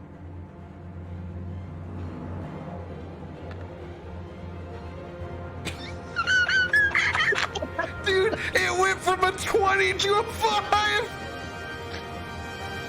I'm done. I'm done. Oh my god! It's like 7 misses in a row. 7. How the hell do you miss 7 times in a row? Multiple dice. It's a damn bacon. And it's not high either. They're 14 and 15 AC. Like it's. All right, well, that's my turn. Brayden once again firing arrows off, them sliding through the pockets. That water weird engorges itself one more time.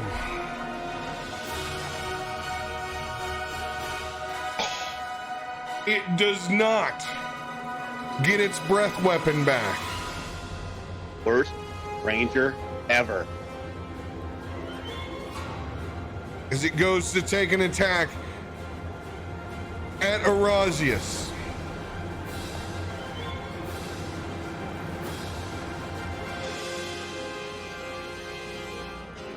$17 will hit.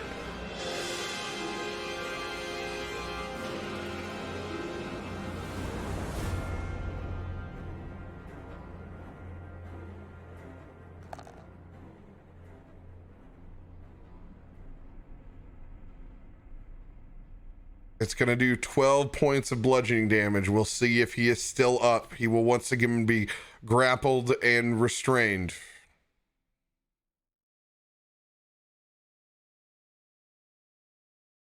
That water weird is going to move to the edge of the pond. Now with both Caligar and Arazius still in him, it's going to swing down at Zig with its reach. Oh, that's not a D20.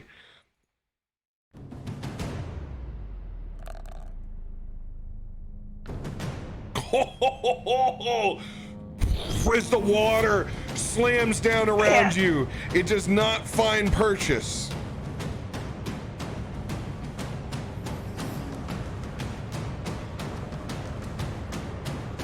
However, in its enraged form, it has one attack left. Oh no, you know what? With that nat 1, I'm gonna take its third attack away. Thank you. All right, Arazius, you've taken 12 points of bludgeoning damage. Are you still alive? That puts me at a -6. You are currently unconscious, stuck inside, unable to breathe.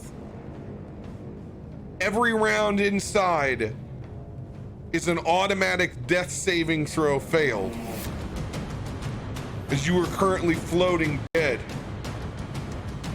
Or I'm sorry, not dead, but unconscious inside of its body.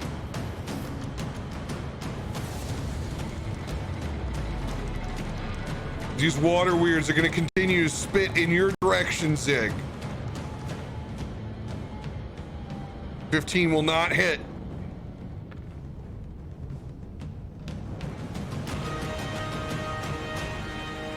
$21 will hit.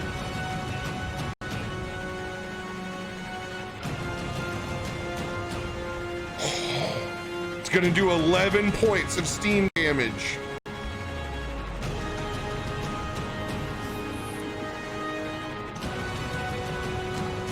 Freya, it is your turn. Does anybody even know what to do anymore? I do not.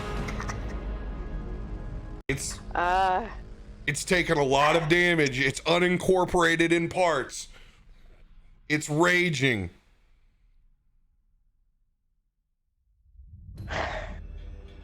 I am going to try another lightning orb at it.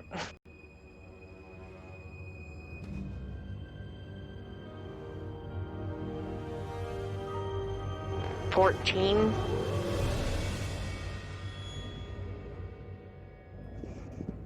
$14 will not hit. Jeez.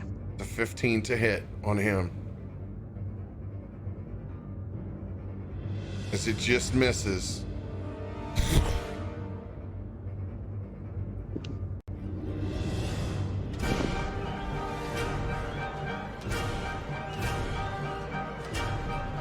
Gosh, if failure was a skill, we'd be great.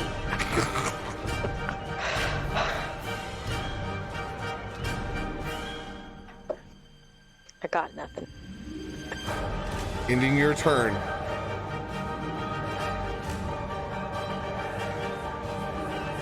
Marion is going to use a first level healing word as he sees Erasius's body stoic and still inside.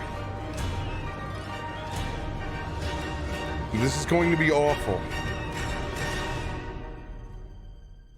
Because you're essentially going to be continue to be waterboarded every time that I bring you back to life. On your turn, you also drowned. Oh. Depending on how much that drown damage is that I roll.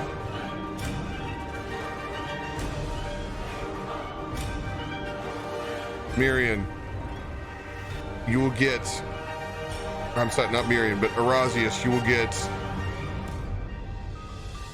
5 points back. Still lungs full of water, trapped inside, but alive for a second. I'm going to use my rapier twice on this water elemental in front of me. 15 will hit. I will swing again for a second time. 3 will not hit.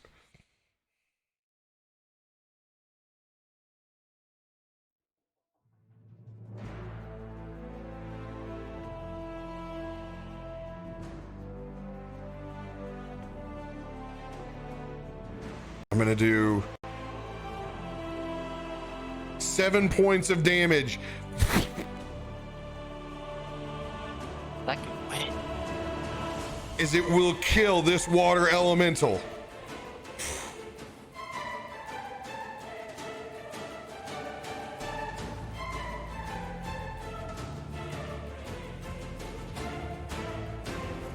Let's go. All right, those are out of the order now. Zig, it is your turn. 4 points of HP in a dream. Zig is going to walk up to that big beast with his massive 4 HP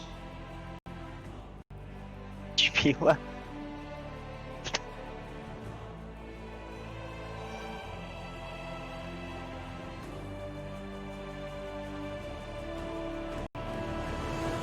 $15 to hit. 15 hits. And that's my bonus action, just so you know.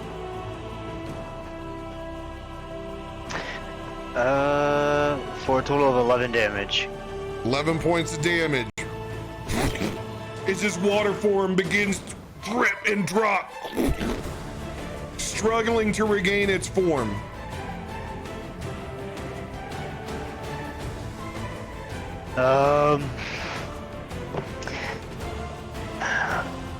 As bad as he probably shouldn't, he's gonna stand his ground, and you know what? He's gonna swing twice.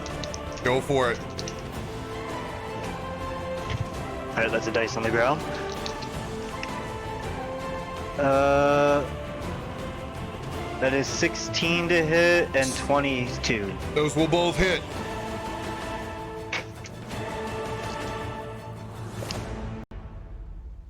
Uh, 11 and 9, so a total of 20.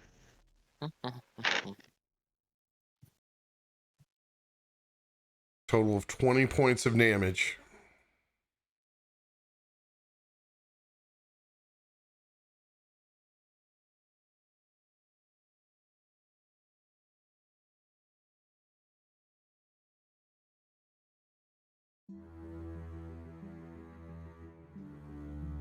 As your first strike with the Morning Star slams into the side of that water weird, busting out a large chunk of it. And then you swing around with the third.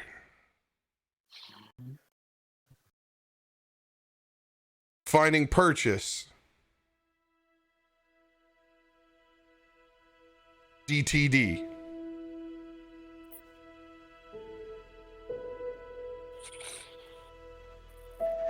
With all his might, just bashing into this thing, he goes, I will free my friends! As he just takes his last, as it swings as just both his Warhammer and his Morning Star together, as if just turning, just slicing in half. As it cuts through that water weird, you can see it wreathe back and forth, no longer connected to its body as it begins to fall.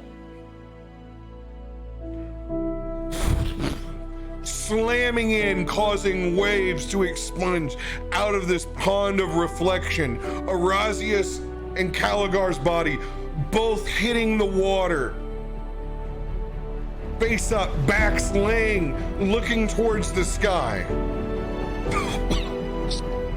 Water expunging out of your lungs.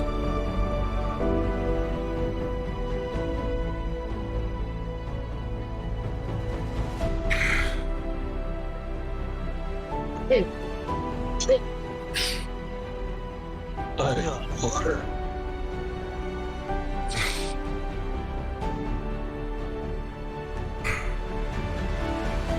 My God, Braden, we lived.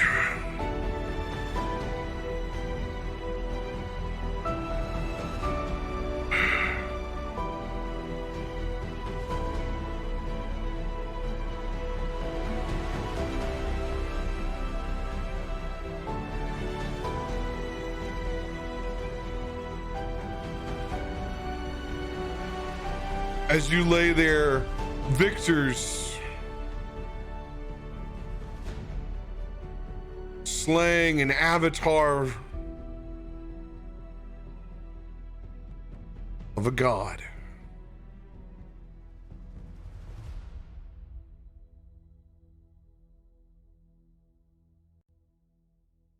Caligar,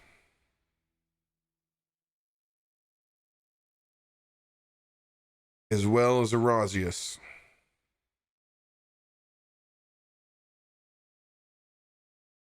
Both laying stationary on the side, looking up towards the sky.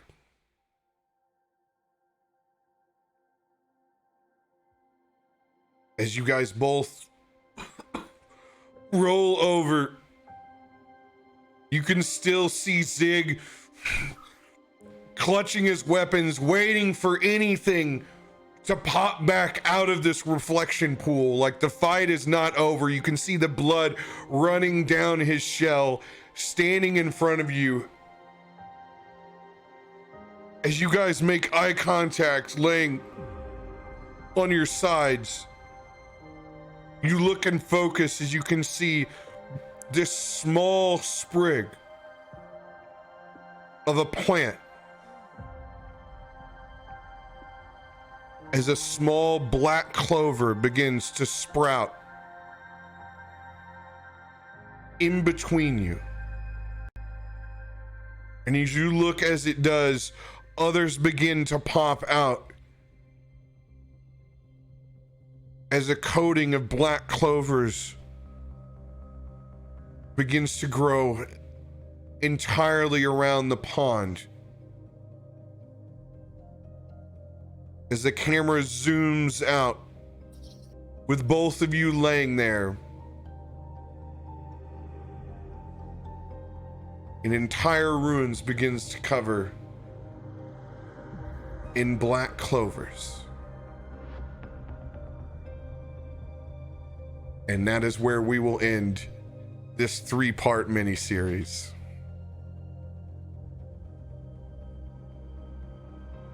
Bro. Oh.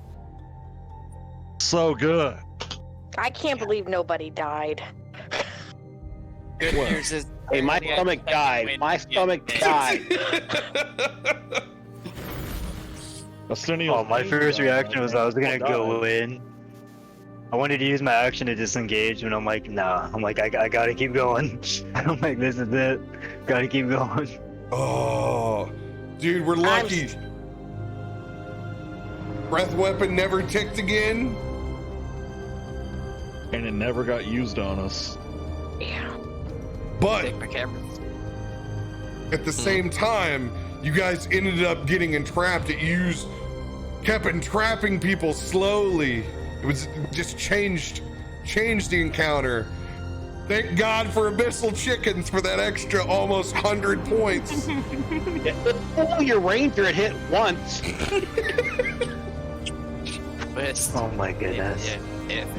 Oh, Four attacks. 3 rounds with 4 attacks, and not 1 hit. Jesus. I He read thought every spell slot, every ability, everything he had, and he missed every. by no means do I ever want to kill any player's character. But I was like, man, I would really love to take one of these guys into Malakar's army. Not today. That'd been great for the story. Would have been fun for the story, but it's even more fun that you guys were able to stick together and come out on top against a very, very difficult foe. I tried. I waited all the sessions to use that fireball, and the one time I did, it didn't even land. I was like, no. I thought I'm going to be a badass. This is my time. No. That's how it goes sometimes in D&D. After Caligar having that whole conversation about how he ends up liking everybody, and then he ends up going in there to save Arazius after Arazius saved him, I'm like, oh my god. The way the story works out, it's beautiful. What I thought was funny was that all the talk about turtle soup, and here the turtle was boiling in the water. It really Right up, was. you almost got your soup. You almost got your prayer. Your prayer was almost answered by Malakar. Arazius, you have a second win card from the community. Yeah. If you play in another game, you'll be able to use that. If not, I will let you auto give it to another group. So it'll be your choice. So you can either keep that and play it yourself at another time, or you can auto apply and give that to someone in a different game. It'll be your choice to have. Okay. Wait, I haven't even checked that here recently. I should Guys. probably check that. I just want to point out, we just killed the avatar of a god. Yeah. I'd say that It was not easy. is that a Let's go, Yancy Ben. It is no Yancy bitch, but Malakar. Although Yancy Ben is the less of all the elemental deities, so just to point that out. Yeah. Malakar's trying to make himself, so he's like a lesser. But nonetheless, his strength is growing, and you guys helped uncover one more plan that he's had his fingers in. I hope you guys had as much fun as I did. Absolutely. Oh, 100%. thank you guys so much for the opportunity, man. No, it was Caligar's amazing. quest is not over. I got to hide so much too successfully. It was great. It was all the Yeah, good that's parts of good D&D. Shit rolls, good rolls, lots of 1s, 20s. Holy. Very dynamic. And all you people at home have learned how not to play a ranger. What you don't want to do ever. Now you know. I think I rolled 3 nat 1s tonight. There's all that And bacon then if you grease could on come your and fingers, and you're missing all your shots. Dude, those double 20s, get out of here for Abyssal Chickens. Oh, so Yeah, good. Some of the tickets. So good. Well, The guys, chickens are like the only MVPs for the day.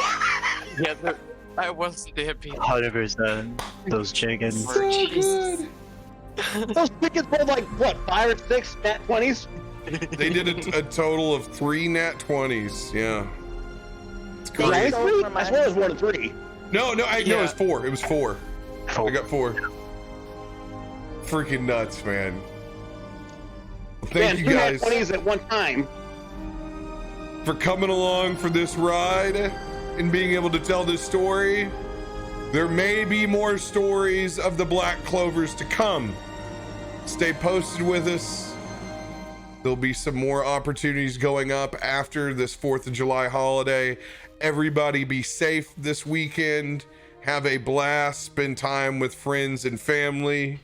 Be good to one another. And remember to wash your damn hands. And cook your meat. But not abyssal chickens.